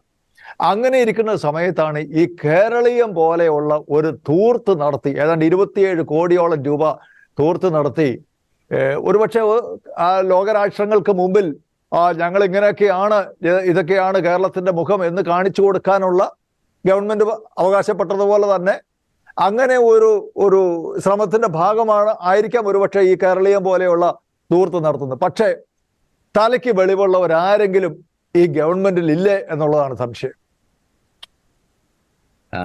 ശ്രീ ബിനോയ്, കഴിഞ്ഞ 2 തെരഞ്ഞെടുപ്പുകളിൽ കേരളത്തിൽ ഉയർന്നു കേട്ട സ്ലോഗൻ LDF വരും, എല്ലാം ശരിയാകും എന്നുള്ളതായിരുന്നല്ലോ. സത്യത്തിൽ അത് കണ്ടുപിടിച്ച ആ മുദ്രാവാക്യം, സ്ലോഗൻ ഉണ്ടാക്കിയ ആളുകളും അത് പ്രചരിപ്പിച്ചവരും സ്വപ്നത്തിൽ പോലും വിചാരിച്ചിട്ടുണ്ടാവില്ല 10 വർഷം കൊണ്ട് അവർക്ക് ഇങ്ങനെ ശരിയാക്കാൻ പറ്റും എന്നുള്ളത്. ഇനി വാസ്തവത്തിൽ പറഞ്ഞാൽ ഇനി ശരിയാക്കലിൽ നമുക്ക് മുമ്പിലുള്ളത് ടോയ്ലറ്റ് പേപ്പർ മേടിക്കാൻ പോലും ഗതിയില്ലാത്ത കമ്മ്യൂണിസ്റ്റ് രാജ്യം വെനസ്വേലയുണ്ട്, അതല്ലെങ്കിൽ നിക്കരാഗ്വയുണ്ട്, അതല്ലെങ്കിൽ ശ്രീലങ്കയുണ്ട്. ഇതിലപ്പുറം ശരിയാക്കലിൽ നമുക്ക് മുമ്പിൽ ഇനി മാതൃകയ്ക്കുള്ള സ്വപ്ന രാജ്യങ്ങളില്ല എന്നുള്ളതാണ് വാസ്തവം. ആ ശരിയാക്കലിന്റെ നല്ല ഒന്നാന്തരം ഒരു ചിത്രം ഇന്നത്തെ ദീപിക പത്രത്തിന്റെ ഫ്രണ്ട് പേജിലുണ്ട്. അടിമാലി ടൗണിൽ 2 വയോധികരായ സ്ത്രീകൾ ഒരു പിച്ചച്ചട്ടിയുമായിട്ട് സമരത്തിനിറങ്ങി. 87 വയസ്സുള്ള പൊന്നുട്ടത്തുപാറ മറിയക്കുട്ടിയും 80 വയസ്സുള്ള താനിക്കുഴി അന്നമ്മയുമാണ് കഴിഞ്ഞ 5 മാസമായിട്ട് അവർക്ക് ലഭിക്കേണ്ട ക്ഷേമ പെൻഷൻ, വിധവാ പെൻഷൻ കിട്ടുന്നില്ല. അതുകൊണ്ട് അവർക്ക് ജീവിക്കാൻ പറ്റുന്നില്ല, വർദ്ധിപ്പിച്ച കറണ്ട് ബില്ല് അടയ്ക്കാൻ പറ്റുന്നില്ല എന്നുള്ള വിലാപവുമായിട്ട് അടിമാലി ടൗണിൽ ഒരു മൺചട്ടിയുമായിട്ട് നിൽക്കുകയാണ് 87ഉം 80ഉം വയസ്സുള്ള 2 വിധവകളായ സ്ത്രീകൾ. കേരളീയമല്ല, അതിനേക്കാൾ വലിയ കോടികൾ ചെലവിട്ട പരിപാടികൾ നടത്തിയാലും ഈ പിണറായി ഗവൺമെന്റിന് അവരുടെ നാണക്കേടിന്റെ നഗ്നത മറയ്ക്കാൻ ഈ ഒരു ഇരുട്ടുകൊണ്ട് ഓട്ടയടയ്ക്കുന്ന പരിപാടികൾ കൊണ്ടൊന്നും പറ്റാത്ത വിധം ഈ നാടും അതിൻ്റെ സാമ്പത്തിക രംഗവും അങ്ങേയറ്റത്തെ ഗതികേടിലാണ് എന്നുള്ളതിന് മറ്റൊരു ഒരു സാക്ഷ്യം ഇനി ആവശ്യമില്ല. കണക്കുകൾ പറയുന്നത് കേരളത്തിന്റെ പൊതു ഉൽപാദനവും പൊതു കടവും തമ്മിലുള്ള അന്തരം 38% വർദ്ധിച്ചിരിക്കുന്നതെന്നാണ്. അത് 27-ൽ പോയി കഴിഞ്ഞാൽ അത് ഭീകരമായ സാമ്പത്തിക പ്രതിസന്ധിക്കുണ്ടാവും. അതുകൊണ്ടാണ് റിസർവ് ബാങ്ക് പോലും ചരിത്രത്തിൽ ഇല്ലാത്ത വിധം കേരളത്തിന്റെ സാമ്പത്തിക രംഗം തകർച്ചയിലാണ് എന്നുള്ള മുന്നറിയിപ്പ് കൊടുക്കേണ്ടി വരുന്നത്. ഇത് ഇന്ത്യ എന്ന് പറയുന്ന ഫെഡറൽ സംവിധാനത്തിന്റെ ഭാഗമല്ലെങ്കിൽ ഒരു സംശയവും വേണ്ട, ഈ വെനസ്വേല പോലെ അങ്ങേയറ്റം ദാരിദ്ര്യത്തിന്റെ ഒരു കെട്ട കാലത്തേക്ക് നമ്മൾ തിരിച്ചു വരാൻ പറ്റാത്ത വിധം സാമ്പത്തികം തകരുമെന്നുള്ളതിന് ഒരു സംശയവുമില്ല. ഭാരതത്തിന്റെ ഫെഡറൽ സംവിധാനത്ത് ചേർന്ന് നിൽക്കുന്നതുകൊണ്ട് മാത്രമാണ് ഇന്ന് മലയാളികൾ തെരുവിലിറങ്ങാതെ ജീവിക്കേണ്ടി വരുന്നത്. അപ്പോൾ അതുകൊണ്ട് നമ്മുടെ സാമ്പത്തിക നില യഥാർത്ഥത്തിൽ വിലക്കയറ്റം കൊണ്ട് പൊറുതിമുട്ടുന്നു. ഇന്ത്യയിലെ മറ്റൊരു സംസ്ഥാനങ്ങളിൽ ഇല്ലാത്ത വിധം കറണ്ടിന് ചാർജ് വർദ്ധിപ്പിച്ച നാട് കേരളമാണ്. എന്നാൽ മറ്റൊരു സംസ്ഥാനത്തിൽ ഇല്ലാത്ത ഇതുപോലെ സൗജന്യമായി ജലവൈദ്യുതി ഉൽപ്പാദിപ്പിക്കുന്ന വേറെ ഏത് സംസ്ഥാനമാണുള്ളത്? അതുപോലെ തന്നെ പെട്രോൾ നികുതി, ബസ് ചാർജ് തുടങ്ങി ഈ അവശ്യ സർവീസുകൾക്ക് ഇന്ത്യയിലെ മറ്റൊരു സംസ്ഥാനത്തിൽ ഇല്ലാത്ത വിധം ഭീകരമായ നികുതി മലയാളികൾ കൊടുക്കേണ്ടി വരുന്നു. വിലത്തകർച്ചകൾ കൊണ്ടും വന്യജീവികളുടെ ആക്രമണം കൊണ്ടും കർഷകര ജനത അങ്ങേയറ്റത്തെ ഭീകരമായ അവസ്ഥയിലാണ്. ചികിത്സാ ചെലവുകൾ താങ്ങാൻ പറ്റാതെ ഒരു ആശുപത്രിയിൽ കയറിയാൽ തിരിച്ചിറങ്ങാൻ പറ്റാത്ത വിധം സാധാരണക്കാരന്റെ ജീവിതം വഴിമുട്ടി. സർക്കാർ കെ.എം. മാണി സാറിന്റെ ഒക്കെ കൊണ്ടുവന്ന കാരുണ്യ ലോട്ടറിയെ കൊണ്ടുവന്ന അങ്ങനെയുള്ള ചികിത്സാ സഹായങ്ങൾ മുഴുവൻ ഈ ഗവൺമെന്റിന്റെ കാലത്ത് ഇപ്പോൾ ഏകദേശം നിലച്ചിരിക്കുകയാണുള്ളത്.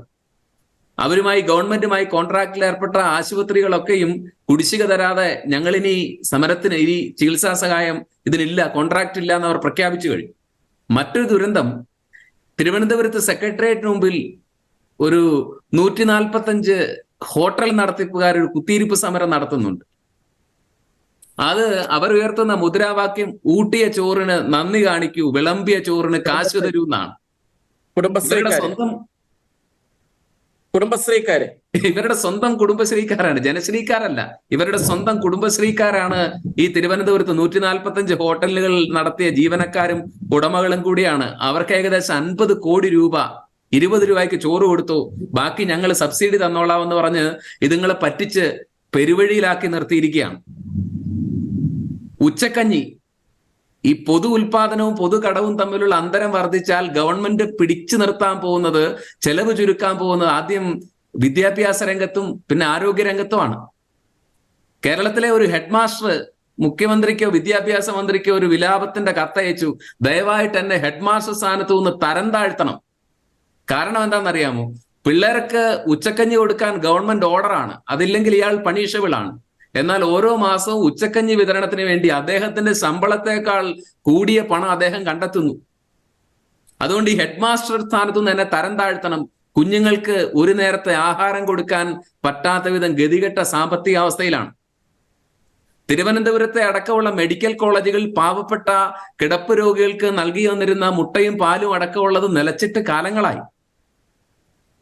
അപ്പോൾ നമ്മൾ തിരിച്ചറിയേണ്ട കാര്യം, അത്ര ഭീകരമായ ഒരു തകർച്ചയെ നേരിടുമ്പോഴാണ് ഇവരിവിടെ പാലസ്തീൻ ഐക്യദാർഢ്യം, ഹമാസിന് ഐക്യദാർഢ്യ റാലി നടത്തിയും ഇവരിവിടെ കേരളീയം പോലെ ഇരുട്ടുകൊണ്ട് ഓട്ടയടയ്ക്കുന്ന ഈ തട്ടിക്കൂട്ട് പരിപാടികൾ നടത്തിയും ഒക്കെ നമ്മുടെ യഥാർത്ഥ പ്രശ്നങ്ങളിൽ നിന്ന് മുഖം തിരിച്ച് അല്ലെങ്കിൽ ശ്രദ്ധ തിരിച്ചു വിട്ടുകൊണ്ടിരിക്കുകയാണ്. അടിയന്തരമായി ഈ കേരളം, നമ്മുടെ നാട് പരിഹരിക്കേണ്ട വിഷയങ്ങൾ ഇവിടെയുള്ള സാധാരണക്കാരന്റെ അതിജീവനത്തിന്റെ വിഷയങ്ങളാണെങ്കിൽ അത് ഈ മന്ത്രി പരിവാരങ്ങൾക്ക് ഒരു വിഷയവുമില്ല. നമ്മുടെ മന്ത്രിമാർ പോകുന്ന ഈ മുഖ്യമന്ത്രി അടക്കമുള്ളവരുടെ വാഹന വ്യൂഹങ്ങളെ കുറിച്ച് ചിന്തിക്കൂ. ഇന്ന് രാവിലെ പത്രവാർത്തയുണ്ട്, ഗവർണറുടെ രാജ്ഭവനിലേക്ക് വേണ്ട ഭക്ഷണ സാധനങ്ങൾക്കും അദ്ദേഹത്തിന്റെ വാഹനങ്ങൾക്ക് എണ്ണയടിക്കാനും ഒന്നും പൈസയില്ല നിന്നു. അവസാനം ചീഫ് സെക്രട്ടറി വിളിച്ചു വരുത്തി ഇടപെട്ടത് കൊണ്ടാണ് അത് നടപ്പിലാക്കിയത്. കേരള ഹൈക്കോടതി ചോദിച്ച ഒരു ചോദ്യം വളരെ പ്രസക്തമാണ്. ചീഫ് സെക്രട്ടറിയോടാണ് ചോദിച്ചത്, കുറെ ആളുകളുടെ കണ്ണുകൾ ഈറനണിയുമ്പോൾ നിങ്ങൾക്ക് എങ്ങനെയാണ് ആഘോഷിക്കാൻ പറ്റുന്നതെന്നാണ് ചോദ്യം. ഇവിടെ 80-87 വയസ്സുള്ള 2 വയോധികരായ വിധവ സ്ത്രീകൾ ഗതികെട്ട് പിച്ചച്ചട്ടിയുമായിട്ട് അടിമാലി ടൗണിൽ നിൽക്കുമ്പോൾ നിങ്ങൾക്ക് എങ്ങനെയാണ് കേരളീയം പോലെയുള്ള ഇങ്ങനെയുള്ള തട്ടിപ്പ് ആഘോഷങ്ങൾ നടത്തി നിങ്ങൾക്ക് എങ്ങനെയാണ് നിങ്ങളുടെ വികൃതമായ ഈ തകർന്ന സാമ്പത്തിക രംഗത്തിന്റെയും ഈ കേരളത്തിന്റെ പരിതാപകരമായ അവസ്ഥയും നിങ്ങൾക്ക് എങ്ങനെ മറയ്ക്കാൻ പറ്റും എന്നുള്ളതാണ് ചോദ്യം. അപ്പോൾ ഈ ഗവൺമെന്റ് ഈറനണിയുന്ന ഒരു കണ്ണിനെ ഇവർ കാണുന്നില്ല. നമ്മുടെ പ്രൊഫസർ മന്ത്രി ബിന്ദു മേഡം അവരൊരു കണ്ണട മേടിച്ചതാണല്ലോ ചർച്ച. 30,000-ന്റെ കണ്ണടയാണ്. അവരതിന്റെ പറയുന്ന ന്യായം കമ്പ്യൂട്ടർ ഉപയോഗിക്കുന്നു എന്നാണ്. ദിവസത്തിൽ 10 മണിക്കൂർ കമ്പ്യൂട്ടർ ഉപയോഗിക്കുന്ന ആളാണ് ഞാൻ. ഈ ഇരിക്ക് ഉപയോഗിച്ചിരിക്കുന്ന ഈ കണ്ണടയ്ക്ക് 800 രൂപയിൽ താഴെ വിലയുള്ളൂ.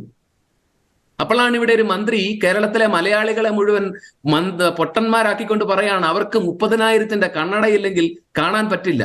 30,000-ന്റെ കണ്ണട ഇല്ലെങ്കിൽ കാണാൻ പറ്റത്തില്ലെങ്കിൽ ഏതാണ്ട് മാസം ഒരു 2-3 ലക്ഷം രൂപയുടെയെങ്കിലും വരുമാനമുള്ള ഇവർക്ക് സ്വന്തം പോക്കറ്റിൽ നിന്നെടുത്ത് ആ കണ്ണട വാങ്ങിക്കൂടെ? ഈ നാട്ടിലെ പാവപ്പെട്ട ജനങ്ങളുടെ പിച്ചത്തട്ടി കൈയിട്ട് വരുന്ന പൈസ വേണോ അവർക്ക് കണ്ണട വാങ്ങിക്കാനായിട്ട്? ശരി ബിനോയ്, അതല്ല വിഷയം. ഇവര് 30,000-ന്റെ അല്ല 30 ലക്ഷത്തിന്റെ കണ്ണട മേടിച്ചു വെച്ചാലും ഈ സാധാരണക്കാരന്റെ കണ്ണുകളിലൂടെ ഒഴുകിയിറങ്ങുന്ന ദുരിതത്തിന്റെ കണ്ണുനീർ ഇവർക്ക് കാണാൻ പറ്റില്ല. അത്രമേൽ ജനവിരുദ്ധമായി മാറി, ജനങ്ങളിൽ നിന്ന് അകന്നു മാറിയിട്ടുണ്ട് ഇപ്പോഴത്തെ ഭരണ സംവിധാനങ്ങൾ എന്നുള്ളതാണ് സത്യം. അപ്പോൾ അതുകൊണ്ട് നമ്മുടെ യഥാർത്ഥ പ്രശ്നങ്ങൾ എന്താണ്? ഇവിടെ മനുഷ്യർ തൊഴിലില്ലായ്മ കൊണ്ട് ഇവിടുത്തെ യുവജനങ്ങൾ പൊറുതിമുട്ടുകയാണ്. ഇവിടെ അനിയന്ത്രിതമായ വിലക്കയറ്റം കൊണ്ട് 1 കിലോ സവോളയ്ക്ക് 140 രൂപ വില എന്ന് പറയുമ്പോൾ സാധാരണക്കാരന്റെ അടുക്കളയ്ക്ക് പൂട്ടിട്ടിരിക്കുകയാണ്. 1 കിലോ അരിയുടെ വില, നെൽകർഷകൻ നെല്ല് മേടിക്കാൻ ആളില്ലാതെ വിലപിക്കുമ്പോൾ 1 കിലോ അരിയുടെ വില നമുക്ക് താങ്ങാൻ പറ്റാത്ത വിധത്തിൽ ഉയരുകയാണ്. അപ്പൊ വിലക്കയറ്റം കൊണ്ട് മലയാളികൾ പൊറുതിമുട്ടുന്നു. ഇങ്ങനെയുള്ള അടിസ്ഥാന വിഷയങ്ങളെ ഒന്നും അഡ്രസ് ചെയ്യാതെ ഇത്തരം ഗിമ്മിക്കുകൾ, സൂത്രപ്പണികൾ കൊണ്ട് ഇവർ എന്ത് മുഖമിനുക്കൽ നടത്തിയാലും യാഥാർത്ഥ്യം നമുക്ക് മുമ്പിൽ തുറന്നു തന്നെ ഉണ്ട്. അത് തിരിച്ചറിയാനുള്ള ഒരു ഇച്ഛാശക്തി, അല്പമെങ്കിലും ജനങ്ങളോട് പ്രതിബദ്ധതയുണ്ടെങ്കിൽ ഈ ഗവൺമെന്റ് ഭരണ സംവിധാനങ്ങൾ, ഈ രാഷ്ട്രീയ പാർട്ടി കാണിക്കണം എന്നുള്ളതാണ് നമുക്ക് ആവശ്യപ്പെടാനുള്ളത്. തീർച്ചയായും വിവേകമില്ലാത്ത, മനുഷ്യത്വമില്ലാത്ത ഭരണകർത്താക്കൾ ഒരു നാടിനെ സംബന്ധിച്ചിടത്തോളം ശാപം തന്നെയാണ്. ആ നാട്ടിലെ ജനങ്ങളുടെ ഗതികേട് തന്നെയാണ്. ആ കാര്യത്തിൽ സംശയമൊന്നുമില്ല. Advocate VC. സെബാസ്റ്റ്യൻ, ഈ യൂറോപ്പിലേക്കുള്ള കുടിയേറ്റം മുൻപെങ്ങുമില്ലാത്ത വിധത്തിൽ ഇപ്പോൾ വർദ്ധിച്ചുകൊണ്ടിരിക്കുകയാണ്. അല്പം മുമ്പ് ശ്രീ ജോൺസൺ ബോത്തങ്കൽ പറഞ്ഞതുപോലെ ഏതാണ്ട് 10 ലക്ഷത്തോളം ആൾക്കാർ, ചെറുപ്പക്കാർ അധികം താമസിക്കാതെ ഈ കേരളത്തിൽ നിന്ന് വിദേശ രാജ്യങ്ങളിലേക്ക്, പ്രത്യേകിച്ച് യൂറോപ്പിലേക്ക് കുടിയേറുകയാണ്. എന്നാൽ ഈ ഹമാസ് പ്രശ്നം വന്നപ്പോൾ, ഇസ്രായേൽ ഹമാസ് യുദ്ധം വന്നപ്പോൾ നമുക്കറിയാം ഏറ്റവും കൂടുതൽ പ്രതിഷേധങ്ങളും അക്രമങ്ങളും അരങ്ങേറിയത് യൂറോപ്യൻ രാജ്യങ്ങളിലും അമേരിക്കയിലുമൊക്കെയാണ്. എന്നാൽ താരതമ്യേന വളരെ സമ്പന്നമായ ഒരൊറ്റ മുസ്ലിം രാജ്യത്ത്, ദുബായിലോ കുവൈറ്റിലോ അല്ലെങ്കിൽ ഒമാനിലോ അങ്ങനെയുള്ള ഒരു രാജ്യത്തും ഒരു പ്രകടനവും ഉണ്ടായില്ല, ഒരു പ്രശ്നവും ഉണ്ടായില്ല. പക്ഷേ പരമ്പരാഗതമായിട്ടുള്ള ക്രൈസ്തവ രാജ്യങ്ങൾ ഉൾക്കൊള്ളുന്ന യൂറോപ്പിലും അമേരിക്കയിലും ഒക്കെ വലിയ പ്രതിഷേധ പ്രകടനങ്ങൾ, വലിയ അക്രമങ്ങൾ നടക്കുകയാണ്. അങ്ങനെ വരുമ്പോൾ ഇവിടെ നിന്ന് അങ്ങോട്ട് കുടിയേറിപ്പോകുന്ന കേരളത്തിലെ ചെറുപ്പക്കാരുടെ ഭാവി അത്ര സുരക്ഷിതത്വമെന്ന് നമുക്ക് പറയാൻ പറ്റുമോ? ഇപ്പോൾ ഞാൻ 2 കാര്യങ്ങൾക്കാണ് ഞാൻ ഉത്തരം നൽകേണ്ടത്. ഒന്ന്, യൂറോപ്യൻ രാജ്യങ്ങളിൽ ഇപ്പോൾ വന്നിരിക്കുന്ന സാഹചര്യത്തിന്റെ അടിസ്ഥാനത്തെക്കുറിച്ച്. രണ്ടാമത്, ഇതെങ്ങനെ നമ്മുടെ നാട്ടിൽ നിന്നുള്ള കുട്ടികൾക്ക് അങ്ങോട്ട് പോകുമ്പോൾ അവർക്കുണ്ടാകുന്ന ബുദ്ധിമുട്ടുകളും പ്രയാസങ്ങളും എങ്ങനെയായിരിക്കും, സാധ്യതകളും എങ്ങനെയായിരിക്കും എന്നുള്ളതിനെ കുറിച്ച്. ആദ്യത്തേത് വളരെ ഗൗരവമായ വിഷയം തന്നെയാണ്. 2 ഗൗരവമുള്ളതാണ്. പക്ഷെ ആദ്യത്തേതിൻ്റെത് ശരിക്കും പറഞ്ഞു കഴിഞ്ഞാൽ യൂറോപ്യൻ രാജ്യങ്ങളിലെ കഴിഞ്ഞ 2 പതിറ്റാണ്ട് കാലത്തിനുള്ളിൽ നടന്നിട്ടുള്ള ചില മാറ്റങ്ങൾ, ജനസംഖ്യാപരമായിട്ടുള്ള മാറ്റങ്ങൾ നമ്മളൊന്ന് വിശകലനം ചെയ്യാം. പശ്ചിമേഷ്യൻ രാജ്യങ്ങളില് കഴിഞ്ഞ കാലങ്ങളിൽ പൊട്ടിപ്പുറപ്പെട്ടിട്ടുള്ള പല അക്രമങ്ങളുടെയും യുദ്ധങ്ങളുടെയും അനന്തര ഫലമായിട്ട് നമുക്ക് അധികം പുറകോട്ട് പോകണ്ട, ഇറാഖിൽ നടന്ന IS ഭീകര ആക്രമണം തന്നെ നമ്മൾ ഒന്ന് ഉദാഹരണമായിട്ട് എടുക്കാം. ഇതിന്റെ ഫലമായിട്ടുള്ള ഒരു വലിയ അഭയാർത്ഥി പലായനമുണ്ടായി. ഇവിടെ നമ്മൾ കാണേണ്ട ഒരു കാര്യം, മുസ്ലിമായിട്ടുള്ള ഈ അഭയാർത്ഥികളൊന്നും കുവൈറ്റിലേക്ക് പോയില്ല, സൗദി അറേബ്യയിലേക്ക് പോയില്ല, UAE പോയില്ല, ബഹ്റിനിലേക്ക് പോയില്ല, മസ്കറ്റിലേക്ക് പോയില്ല, ഇറാനിലേക്കും പോയില്ല, ഒരു മുസ്ലിം രാജ്യത്തിലേക്കും പോയില്ല. അവരാരും സ്വീകരിക്കാനും തയ്യാറായിട്ടില്ല. ഇപ്പൊ പാലസ്തീനിൽ നിന്നുള്ള ആൾക്കാരെ പോലും മറ്റു രാജ്യങ്ങള് ഏതാണ് സ്വീകരിക്കുന്നത്? കടന്നു പോകാനുള്ള വഴിയൊരുക്കിയിട്ടുണ്ട്. ഈ അടുത്ത നാളിൽ ഓപ്പൺ ചെയ്ത് ഈജിപ്തിലേക്ക് കുറച്ചു പേര് പോയിട്ടുണ്ട്. ഇങ്ങനെയുള്ളവരെ സ്വീകരിക്കുക എന്നുള്ള ഒരു കരുണയുടെ ഒരു സ്വരം യൂറോപ്യൻ രാജ്യങ്ങളിലുള്ള ക്രൈസ്തവ ഭൂരിപക്ഷ മേഖലയിൽ ഉണ്ടായി കഴിഞ്ഞ നാളുകളിൽ.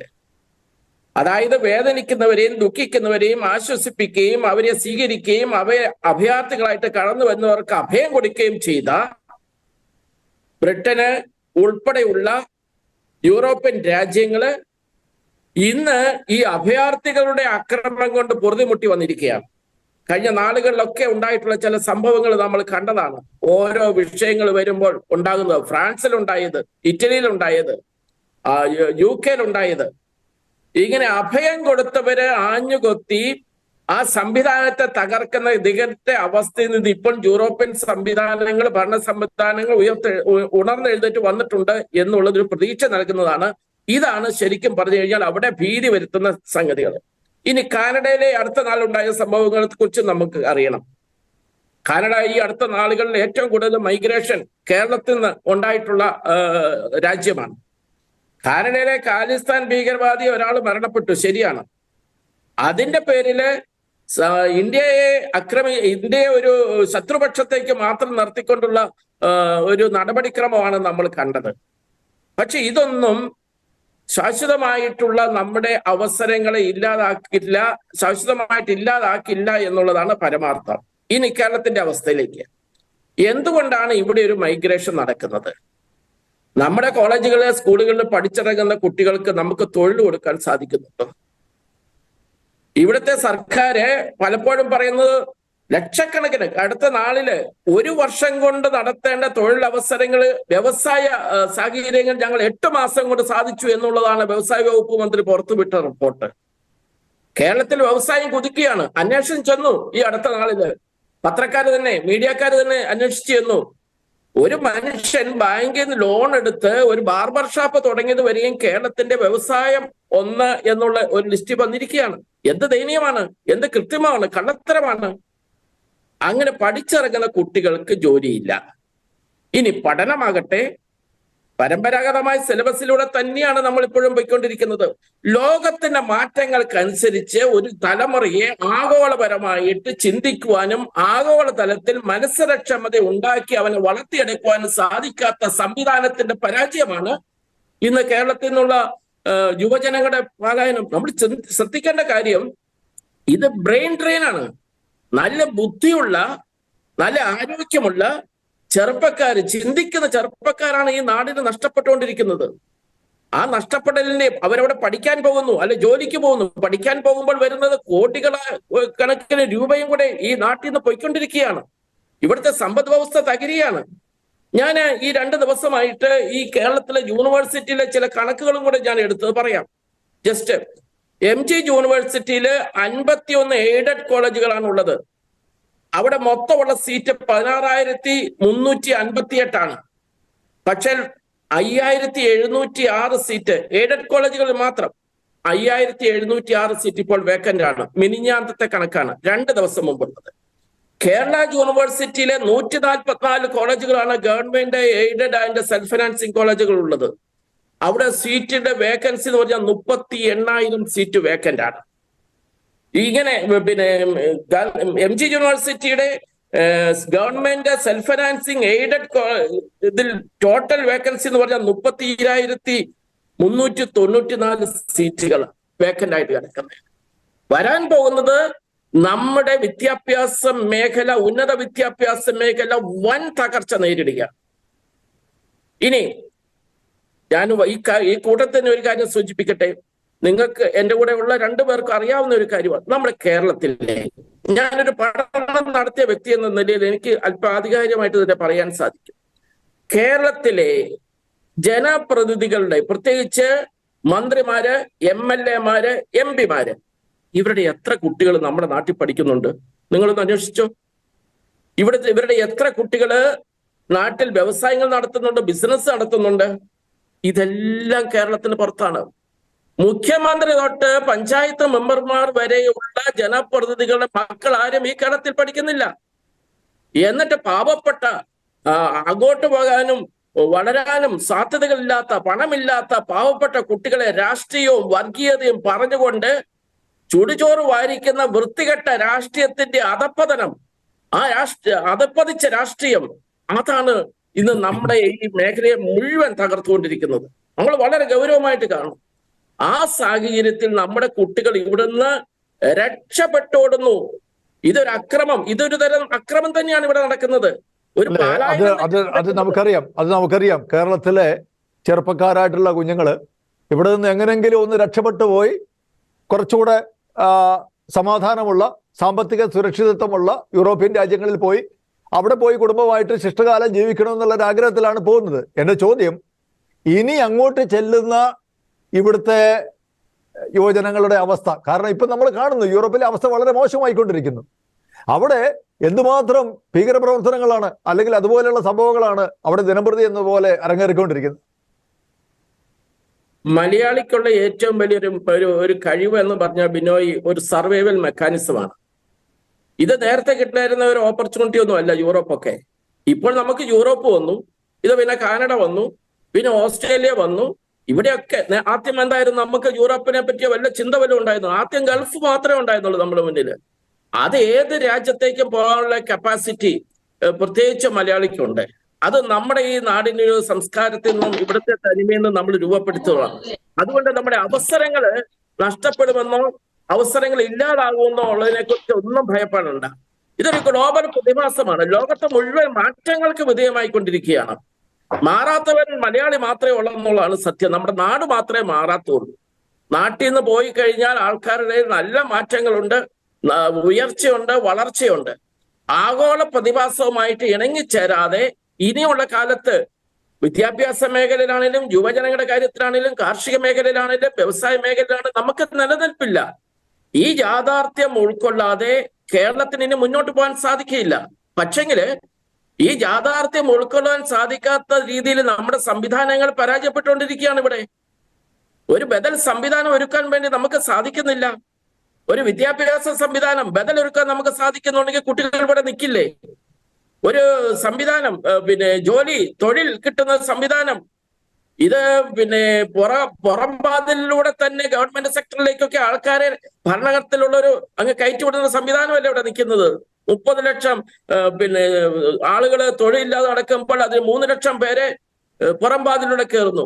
മറിച്ച് കൂടുതൽ അവസരങ്ങൾ തേടിപ്പിടിക്കുവാനുള്ള മലയാളിയുടെ കഴിവും പ്രാപ്തിയും കൂടുതൽ ശക്തമായിട്ട് തന്നെ വരികയുള്ളൂ എന്നുള്ളതാണ് എന്റെ വിശ്വാസം.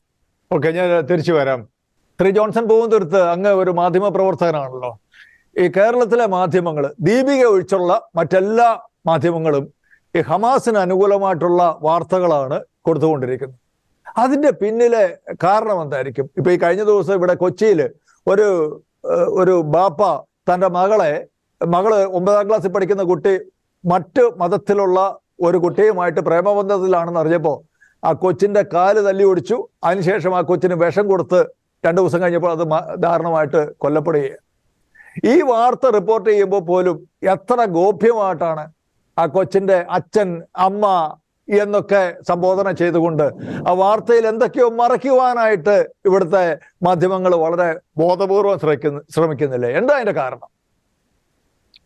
രാഷ്ട്രീയക്കാർക്ക് സംഭവിച്ചിരിക്കുന്ന അതേ ഗതികേടും ദയനീയതയും തന്നെയാണ് മാധ്യമങ്ങളെയും വേട്ടയാടിക്കൊണ്ടിരിക്കുന്നത്. അവ വളർന്നു വരുന്ന അല്ലെങ്കിൽ വലിയൊരു വോട്ട് ബാങ്ക് എന്ന് പറയാവുന്ന പോലെ തന്നെ മാധ്യമങ്ങൾക്കും അവരുടെ ഒരു പിന്തുണയ്ക്കുന്ന ബാങ്കുകളുണ്ട്. അപ്പൊ ആ രീതിയിൽ ഏത് സമുദായമാണോ വളരെ പെട്ടെന്ന് വളർന്നുകൊണ്ടിരിക്കുന്നത്, അല്ലെങ്കിൽ ഭാവിയിൽ അവർക്ക് സാധ്യത കൂടുതലുള്ളത് ഏത് സമൂഹത്തിലാണോ എന്ന് നോക്കിക്കൊണ്ടാണ് പല മാധ്യമങ്ങളും അവരുടെ വിഷയങ്ങളെ തീരുമാനിക്കുന്നതും ചർച്ചകളെ നടത്തുന്നത്. എന്ന് പറഞ്ഞാൽ സാമൂഹിക പ്രതിബദ്ധത എന്നൊക്കെ പറയുന്നത് മാധ്യമങ്ങൾ ഇപ്പോൾ ആലങ്കാരികമായിട്ട് പറയുന്നതാണ്. ചില ദൗത്യങ്ങൾക്ക് വേണ്ടി, നയങ്ങൾക്ക് വേണ്ടി, നിലപാടുകൾക്ക് വേണ്ടി നിലനിൽക്കുന്ന മാധ്യമങ്ങൾ എന്ന് പറയുന്നത് വളരെ ചുരുക്കമുള്ളൂ. അവസാനമായി ഫാദർ ടോം ഓലിക്കരോട്ട്, ഈ കേരളത്തിലെ ഹതഭാഗ്യരായിട്ടുള്ള ജനങ്ങളുടെ മുമ്പിൽ ഇനി എന്താണ് ഒരു വഴിയുള്ളത്? കാരണം ഇവിടുത്തെ ഭരണപക്ഷവും പ്രതിപക്ഷവും ഒക്കെ പച്ച മലയാളത്തിൽ പറഞ്ഞ എല്ലാം കണക്കാ. അപ്പൊ ഇനിയിപ്പോൾ നമുക്ക് എന്ത് സാധ്യതയാണ് കേരളത്തിലെ ജനങ്ങൾക്ക്? അവരുടെ മുമ്പിൽ എന്ത് ചോയ്സ് ആണുള്ളത്? ശ്രീ ബിനോയ്, ഞാന് ജോൺസൺ സാറിനോട് ചോദിച്ച ഒരു ചോദ്യത്തിൽ അദ്ദേഹത്തിന് മുഴുവൻ സംസാരിച്ച് മുഴുപ്പിക്കാൻ പറ്റിയില്ല. മാധ്യമങ്ങൾക്ക് എന്താണ് സംഭവിച്ചത് ഈ വിഷയത്തിൽ എന്നുള്ളതാണ്. ഇതിന് നല്ല ഒരു ഉത്തരം ശ്രീ OV വിജയൻ, മലയാളത്തിന് അനുഗ്രഹീതനായ എഴുത്തുകാരനാണ്. അദ്ദേഹം 1997 അദ്ദേഹത്തിന്റെ കുറിപ്പുകളുണ്ട്. അതിൽ അന്ധനും അകലങ്ങൾ കാണുന്നവനും എന്ന് പറഞ്ഞൊരു കുറിപ്പുണ്ട്. ആ കുറിപ്പ് അദ്ദേഹത്തിന്റെ തന്നെ സ്വന്തം. അദ്ദേഹം അതിൽ പറയുന്ന അദ്ദേഹം ഇസ്രായേൽ പാലസ്തീൻ വിഷയത്തെക്കുറിച്ച് അദ്ദേഹം പഠിക്കുകയും ആ വിഷയത്തിന്റെ യഥാർത്ഥ ചരിത്രപരമായ കാരണങ്ങൾ അനലൈസ് ചെയ്തുകൊണ്ട് ചരിത്രപരമായ കാരണങ്ങൾ അനലൈസ് ചെയ്യുമ്പോൾ അത് തീർച്ചയായും ഇസ്രായേലിന്റെ അവകാശങ്ങൾക്ക് കൂടി പരിഗണന കൊടുക്കുന്നതായതുകൊണ്ട് അങ്ങനെ ഒരു ലേഖനം മലയാളത്തിലും ഒരു കത്ത് ഇന്ത്യൻ എക്സ്പ്രസിനും അദ്ദേഹം അയച്ചു. ഈ കത്ത് പ്രസിദ്ധീകരിക്കപ്പെട്ടു. മലയാളത്തിലെ മുഖ്യധാര മാധ്യമങ്ങളായ മാതൃഭൂമി, മനോരമയും അടക്കമുള്ള ഒരു മാധ്യമങ്ങളും ഈ കത്ത് പ്രസിദ്ധീകരിച്ചില്ല. അദ്ദേഹം പറയുന്ന അതിൽ മാതൃഭൂമിയുടെ അന്നത്തെ എഡിറ്ററുടെ ഒരു വിശദീകരണ കുറിപ്പുണ്ടായിരുന്നു. ഒരു സോറി പറഞ്ഞുകൊണ്ട് ഇത് പ്രസിദ്ധീകരിക്കാൻ പറ്റാത്തതിന്റെ കാരണം ഇത് ഗൾഫ് നാടുകളിലൊക്കെയുള്ള വായനക്കാരെ ഇത് പ്രതികൂലമായി ബാധിക്കും, അതിന്റെ സർക്കുലേഷനെ ബാധിക്കും എന്നുള്ളതാണ്. എന്ന് പറഞ്ഞാൽ കേരളത്തിലെ മാധ്യമങ്ങൾ നല്ലൊരു പങ്ക് വിലക്കെടുക്കപ്പെട്ടിട്ടുണ്ടെന്നുള്ളതാണ് യാഥാർത്ഥ്യം. അത് അറബി പണത്തിന്റെ പേരിലാണെങ്കിലും വിദേശ ധനത്തിന്റെ പേരിലാണെങ്കിലും ഇവിടെയുള്ള മുതലാളിമാരുടെ പേരിലാണെങ്കിലും ദേ ആർ സിംപിളി ഹൈജാക്ക്. അവർ ഹൈജാക്ക് ചെയ്യപ്പെട്ടിരിക്കുകയാണ്. അതുകൊണ്ട് ഇനി കൺമുമ്പിൽ സത്യം എത്ര കൃത്യമായി അവർക്ക് മനസ്സിലായാലും അവരത് പറയില്ല. അവർ കൃത്യമായ ചില സ്ഥാപിത താല്പര്യങ്ങളോടുകൂടി മാത്രമേ മുന്നോട്ട് പോകും. അവിടെ ദീപിക ദിനപത്രം വേറിട്ട ഒരു ശബ്ദമാവുമ്പോഴും ദീപികയെ അപമാനിച്ച് നിശബ്ദനാക്കാനും പത്രത്തിന്റെയോ നടത്തിപ്പുകാരുടെയോ കഴിഞ്ഞ കാലത്തിലെ ഏതെങ്കിലും വീഴ്ചകളെ പിന്നെയും ചർവണം പോലെ പറഞ്ഞ് നമ്മുടെ മുന്നോട്ടുള്ള പ്രയാണത്തെ തടസ്സപ്പെടുത്താനും ഈ കുബുദ്ധികൾ എല്ലാവരും ഒരുമിക്കുന്നുണ്ട്. എങ്കിലും ഇന്ന് ദീപിക ദിനപത്രം കേരള പൊതുസമൂഹത്തിന്റെ ആത്മാവിഷ്കാരങ്ങൾക്കൊപ്പം നിൽക്കുന്ന മലയാളത്തിലെ ഒരേ ഒരു നട്ടത്തിലുള്ള പത്രമാണെന്ന് നമുക്കത് അംഗീകരിക്കാതെ വേറൊരു വഴിയില്ല. ഇവിടുത്തെ കർഷകന് വേണ്ടി, ഇത് സാഹചര്യവശാൽ ഞാൻ വിഷയത്തിൽ നിന്ന് മാറിപ്പോയതാണെങ്കിലും ഇവിടുത്തെ കർഷകന് വേണ്ടി സംസാരിക്കാൻ, ഇവിടുത്തെ തീരദേശവാസികൾക്ക് വേണ്ടി സംസാരിക്കാൻ, രാഷ്ട്രീയ യജമാനന്മാരുടെ മുമ്പിൽ വാലാട്ടി നിൽക്കാതെ നിഷ്പക്ഷമായി സത്യം പറയാൻ, തീവ്രവാദികളാണെന്ന് പറയാൻ നമുക്കിന്ന് മലയാളത്തിൽ ഒരു പത്രമേ ഉള്ളൂ. അത് രാഷ്ട്രീയ യജമാനന്മാരുടെ തീട്ടൂരങ്ങൾക്കനുസരിച്ച് വാലാട്ടാത്ത ദീപിക എന്ന് പറയുന്ന പത്രമാണ്. അപ്പൊ കാരണം മനസ്സിലായല്ലോ എന്തുകൊണ്ടാണ് ഇവരുടെ പക്ഷപാതപരമായ നിലപാടുകൾ യജമാന സ്നേഹം കാണിക്കുന്നു എന്ന് മാത്രം നമ്മൾ കരുതിയാൽ മതി. അപ്പോൾ ഇനി എന്താണ് മലയാളിയുടെ മുമ്പിലെ പ്രതിവിധി എന്ന് ചോദിച്ചു കഴിഞ്ഞാൽ, പ്രബുദ്ധ മലയാളി എന്നാണല്ലോ പറയുന്നത്. സാക്ഷര മലയാളിയാണ്, എല്ലാ കാര്യങ്ങളെക്കുറിച്ചും അറിയാം. പക്ഷെ നമ്മുടെ ചർച്ച മുഴുവൻ ആഗോള വിഷയങ്ങളാണ്. ഇസ്രായേലും പാലസ്തീനും അതല്ലെങ്കിൽ അമേരിക്കൻ സാമ്രാജ്യത്വവും ഇങ്ങനെയുള്ള ജീവിതഗന്ധിയല്ലാത്ത വിഷയങ്ങളാണ്. ഈ ജീവിതഗന്ധിയല്ലാത്ത വിഷയങ്ങൾ ചായക്കടകൾ തൊട്ടും തട്ടുകടകൾ തൊട്ടും പാർട്ടി ഓഫീസുകൾ തൊട്ടും ചർച്ച ചെയ്യുന്നതിന് പകരം ഈ നാട് നേരിടുന്ന യഥാർത്ഥ വിഷയങ്ങൾ എന്താണെന്ന് ഇവിടുത്തെ സാധാരണ മനുഷ്യർ ഒരുമിച്ച് കൂടുന്ന നാടൻ ചായക്കടകളിൽ തൊട്ട് ചർച്ച ചെയ്യണം. ഈ സംസ്ഥാനത്തിന്റെ ഭീകരമായ സാമ്പത്തിക നില തകർന്നുകൊണ്ടിരിക്കുന്നതിനെ കുറിച്ച്, അതിന്റെ ഇരയാക്കപ്പെടുന്നത് ഇവിടെ അവശേഷിക്കുന്ന നമ്മൾ ഉൾപ്പെടെയുള്ള സാധാരണ മനുഷ്യരാണെന്നുള്ളതിനെ കുറിച്ചുള്ള തിരിച്ചറിവിൽ ഈ നാട്, ഇവിടെയുള്ള ഓരോ പൗരന്റെയും ഉത്തരവാദിത്തമാണ് കേരളത്തെ രക്ഷിക്കുക എന്ന് പറഞ്ഞാൽ. പിണറായി ഗവൺമെന്റ് കേരളത്തെ രക്ഷിക്കുമെന്നോ ഇനി വരാനിരിക്കുന്ന വേറെങ്കിലും രാഷ്ട്രീയ പാർട്ടി കേരളത്തെ രക്ഷിക്കുമെന്നുള്ളതല്ല. നമ്മൾ ഇവിടുത്തെ പൗരന്മാർക്ക് ഈ കാലഘട്ടത്തിലെ ചരിത്ര നിയോഗമാണ് നമ്മുടെ നാട് കടന്നു പോകുന്ന പ്രതിസന്ധികളെ തിരിച്ചറിയണം. ഇവിടെ നമുക്കിടയിൽ ഹമാസിന്റെ പ്രഖ്യാപിത നേതൃത്വത്തിൽ ഒരാൾ നേരിട്ട് ഓൺലൈനിൽ വന്ന് സംസാരിക്കാനും മാത്രം മതതീവ്രവാദം നമുക്കിടയിൽ വേരുപാകിയിട്ടുള്ളതിനെ കുറിച്ച് നമ്മൾ എങ്ങനെയാണ് ഇക്കണ്ട നൂറ്റാണ്ടുകളൊക്കെ വളർത്തിയെടുത്ത നമ്മുടെ മതേതര സങ്കല്പങ്ങളെ ചിലർ എങ്ങനെയാണ് വിഷം കുത്തിവെച്ച് നശിപ്പിച്ചുകൊണ്ടിരിക്കുന്നതിനെ കുറിച്ച് നമ്മൾ ചർച്ച ചെയ്യണം. ഉൽപാദനം ഇല്ലാതെ ഈ നാട്ടിലെ വ്യവസായങ്ങൾ, കോട്ടയത്തൊരു വ്യവസായി 25 കോടി രൂപ പ്രവാസി പണം ഇവിടെ നിക്ഷേപിക്കാമെന്ന് നടുറോട്ടിൽ കടന്ന് കണ്ണുനീർ വാർത്ത ഗതികെട്ട കഥ നമ്മൾ കണ്ടു. ഉദ്യോഗസ്ഥ ദുഷ്പ്രഭുത്വങ്ങളുടെ ഈ പറയുന്ന ധാർഷ്ട്യങ്ങൾക്കെതിരെ എങ്ങനെയാണ് പ്രതികരിക്കേണ്ടതെന്ന് ഓരോ പൗരനും ഒരുമിച്ച് ചർച്ച ചെയ്യണം. ആ കൂട്ടായ ചർച്ചയും തിരിച്ചറിവുകളും ഒരുമിച്ചുള്ള സംഘാതമായ പ്രവർത്തനങ്ങളും നടത്തിയില്ലെങ്കിൽ ഈ നാട് നമുക്ക് നഷ്ടപ്പെട്ടു പോകുമെന്നുള്ളത് ഒരു യാഥാർത്ഥ്യമാണ്. അതുകൊണ്ട് തീർച്ചയായും അങ്ങനെയുള്ള തിരിച്ചറിവുകളും ചർച്ചകളും ഒക്കെ നമ്മുടെ നാട്ടിൻപുറങ്ങൾ മുതൽ എല്ലാ തലങ്ങളിലും അതൊക്കെ നടക്കുന്നുണ്ട്. തീർച്ചയായിട്ടും ഉണ്ട്. സാധാരണ ജനങ്ങൾക്ക് ഇതെല്ലാം മനസ്സിലാകുന്നുണ്ട്. പക്ഷേ സാധാരണക്കാരായ ജനങ്ങളെ സംബന്ധിച്ചിടത്തോളം അവർക്ക് പ്രതികരിക്കാൻ പറ്റുന്നത് എന്താ? ഒരു വോട്ട് കുത്തുക എന്നുള്ളതേ ഉള്ളൂ. അല്ലാതെ അവർ ആ വോട്ട് കുത്തുന്ന കാര്യത്തിൽ പോലും ഇനിയിപ്പോ എന്ത് ചെയ്യും എന്നുള്ള അങ്കലാപ്പിലായിരിക്കുകയാണ് സാധാരണക്കാരായിട്ടുള്ള ജനങ്ങൾ. അതെ ബിനോയ്, അതിന്റെ പ്രധാനപ്പെട്ട ഒരു കാര്യം, സോറി ഞാൻ സംസാരിച്ച തെറ്റിദ്ധരിക്കരുത്, പ്രധാനപ്പെട്ട ഒരു കാര്യം ജനകീയ വിഷയങ്ങൾ, അച്ഛൻ പറഞ്ഞതുപോലെ ജനകീയ വിഷയങ്ങളിൽ നിന്ന് മാറി അതിനേക്കാൾ ഉപരിയായിട്ട് രണ്ട് കാര്യങ്ങൾ, ഒന്നൊരു രാഷ്ട്രീയ അടിമത്വവും രണ്ട് വർഗീയ സമീപനങ്ങളും കേരളത്തിൽ മുമ്പ് ഉണ്ടായിരുന്നതിനേക്കാൾ ഭയങ്കരമായിട്ട് ശക്തമായിട്ട് വന്നിട്ടുണ്ട്. ആ വർഗീയവൽക്കരണം, ധ്രുവീകരണവും രാഷ്ട്രീയ അടിമത്വവും നമ്മളെ വലിയ തകർച്ചയിലേക്ക്, കാരണം അച്ഛൻ സൂചിപ്പിച്ചതുപോലെ ഒരു സ്നേഹ സംസ്കാരം, ഒരു മതങ്ങൾ തമ്മിലുള്ള ആ സൗഹാർദ്ദത, അതിന് ശരിക്കും പറഞ്ഞു കഴിഞ്ഞാൽ ഈ തലമുറയിലേക്ക് വന്നു കഴിയുമ്പോൾ വലിയ ഒരു അകൽച്ച രൂപപ്പെട്ടിട്ടുണ്ട്. ആ ഒരു അകൽച്ച അവസാനം ഉണ്ടാക്കുവാൻ ആര് ശ്രമിക്കില്ല? ഒരു രാഷ്ട്രീയ നേതൃത്വവും ശ്രമിക്കില്ല. കാരണം ഈ ഡിവിഷനാണ് അവരുടെ ശക്തി, ഈ സ്പ്ലിറ്റാണ് അവർക്ക് ബലം നൽകുന്നത്. അതുകൊണ്ട് ഇടതുപക്ഷമാണേലും വലതുപക്ഷമാണേലും ഇങ്ങനത്തെ ഒരു സമീപനം തന്നെ സ്വീകരിക്കുകയുള്ളൂ. ഒരു കാര്യം കൊണ്ട് ഞാൻ എന്റെ ഇടയ്ക്ക് സൂചിപ്പിച്ചോട്ടെ, ഈ ഇന്നലെ വന്നിട്ടുള്ള റിപ്പോർട്ടുകൾ അനുസരിച്ച് കേരളത്തിന്റെ സാമ്പത്തിക അവസ്ഥയെക്കുറിച്ചുള്ള കണക്ക് ഇപ്രകാരമാണ്. നമുക്ക് കടമെടുക്കുവാൻ സാധിക്കാൻ ഇരുന്നത് 21,852 കോടി രൂപയാണ് കടപ്പത്രം വഴി. അതിൽ 21,800 കോടി രൂപയും നമ്മൾ എടുത്തു കഴിഞ്ഞു. ഇനി അടുത്ത 5 മാസത്തേക്ക് കേരളത്തിന് കടമെടുക്കാൻ സാധിക്കുന്നത് 52 കോടി രൂപ മാത്രമേ ഉള്ളൂ. 2020-21 നമ്മൾ ശമ്പളം പരിഷ്കരണത്തിന് മുമ്പ് ഉണ്ടായിരുന്ന ശമ്പള പെൻഷൻ എമൗണ്ട് എന്ന് പറഞ്ഞാൽ 47,795 കോടി രൂപയാണ്.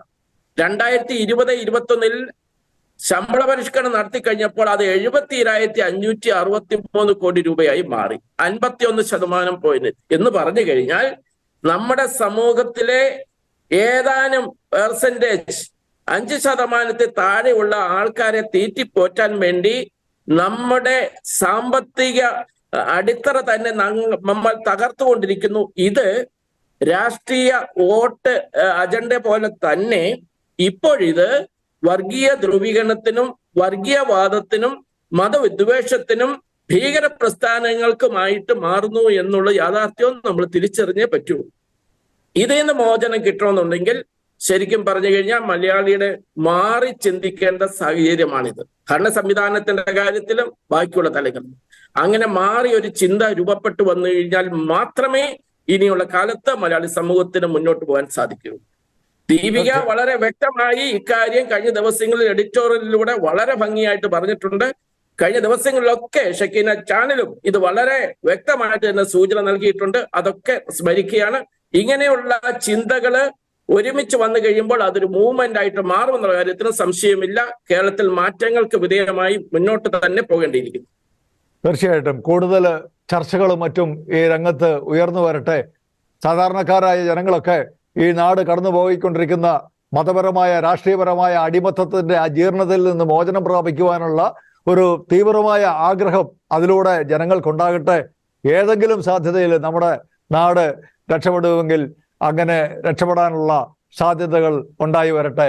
ഈ ചർച്ചയിൽ വളരെ താല്പര്യപൂർവ്വം പങ്കെടുത്ത father Tom Olikkatt, advocate chevalier VC Sebastian, Shri Johnson Poovanthuruth, 3 പേർക്കും നന്ദി.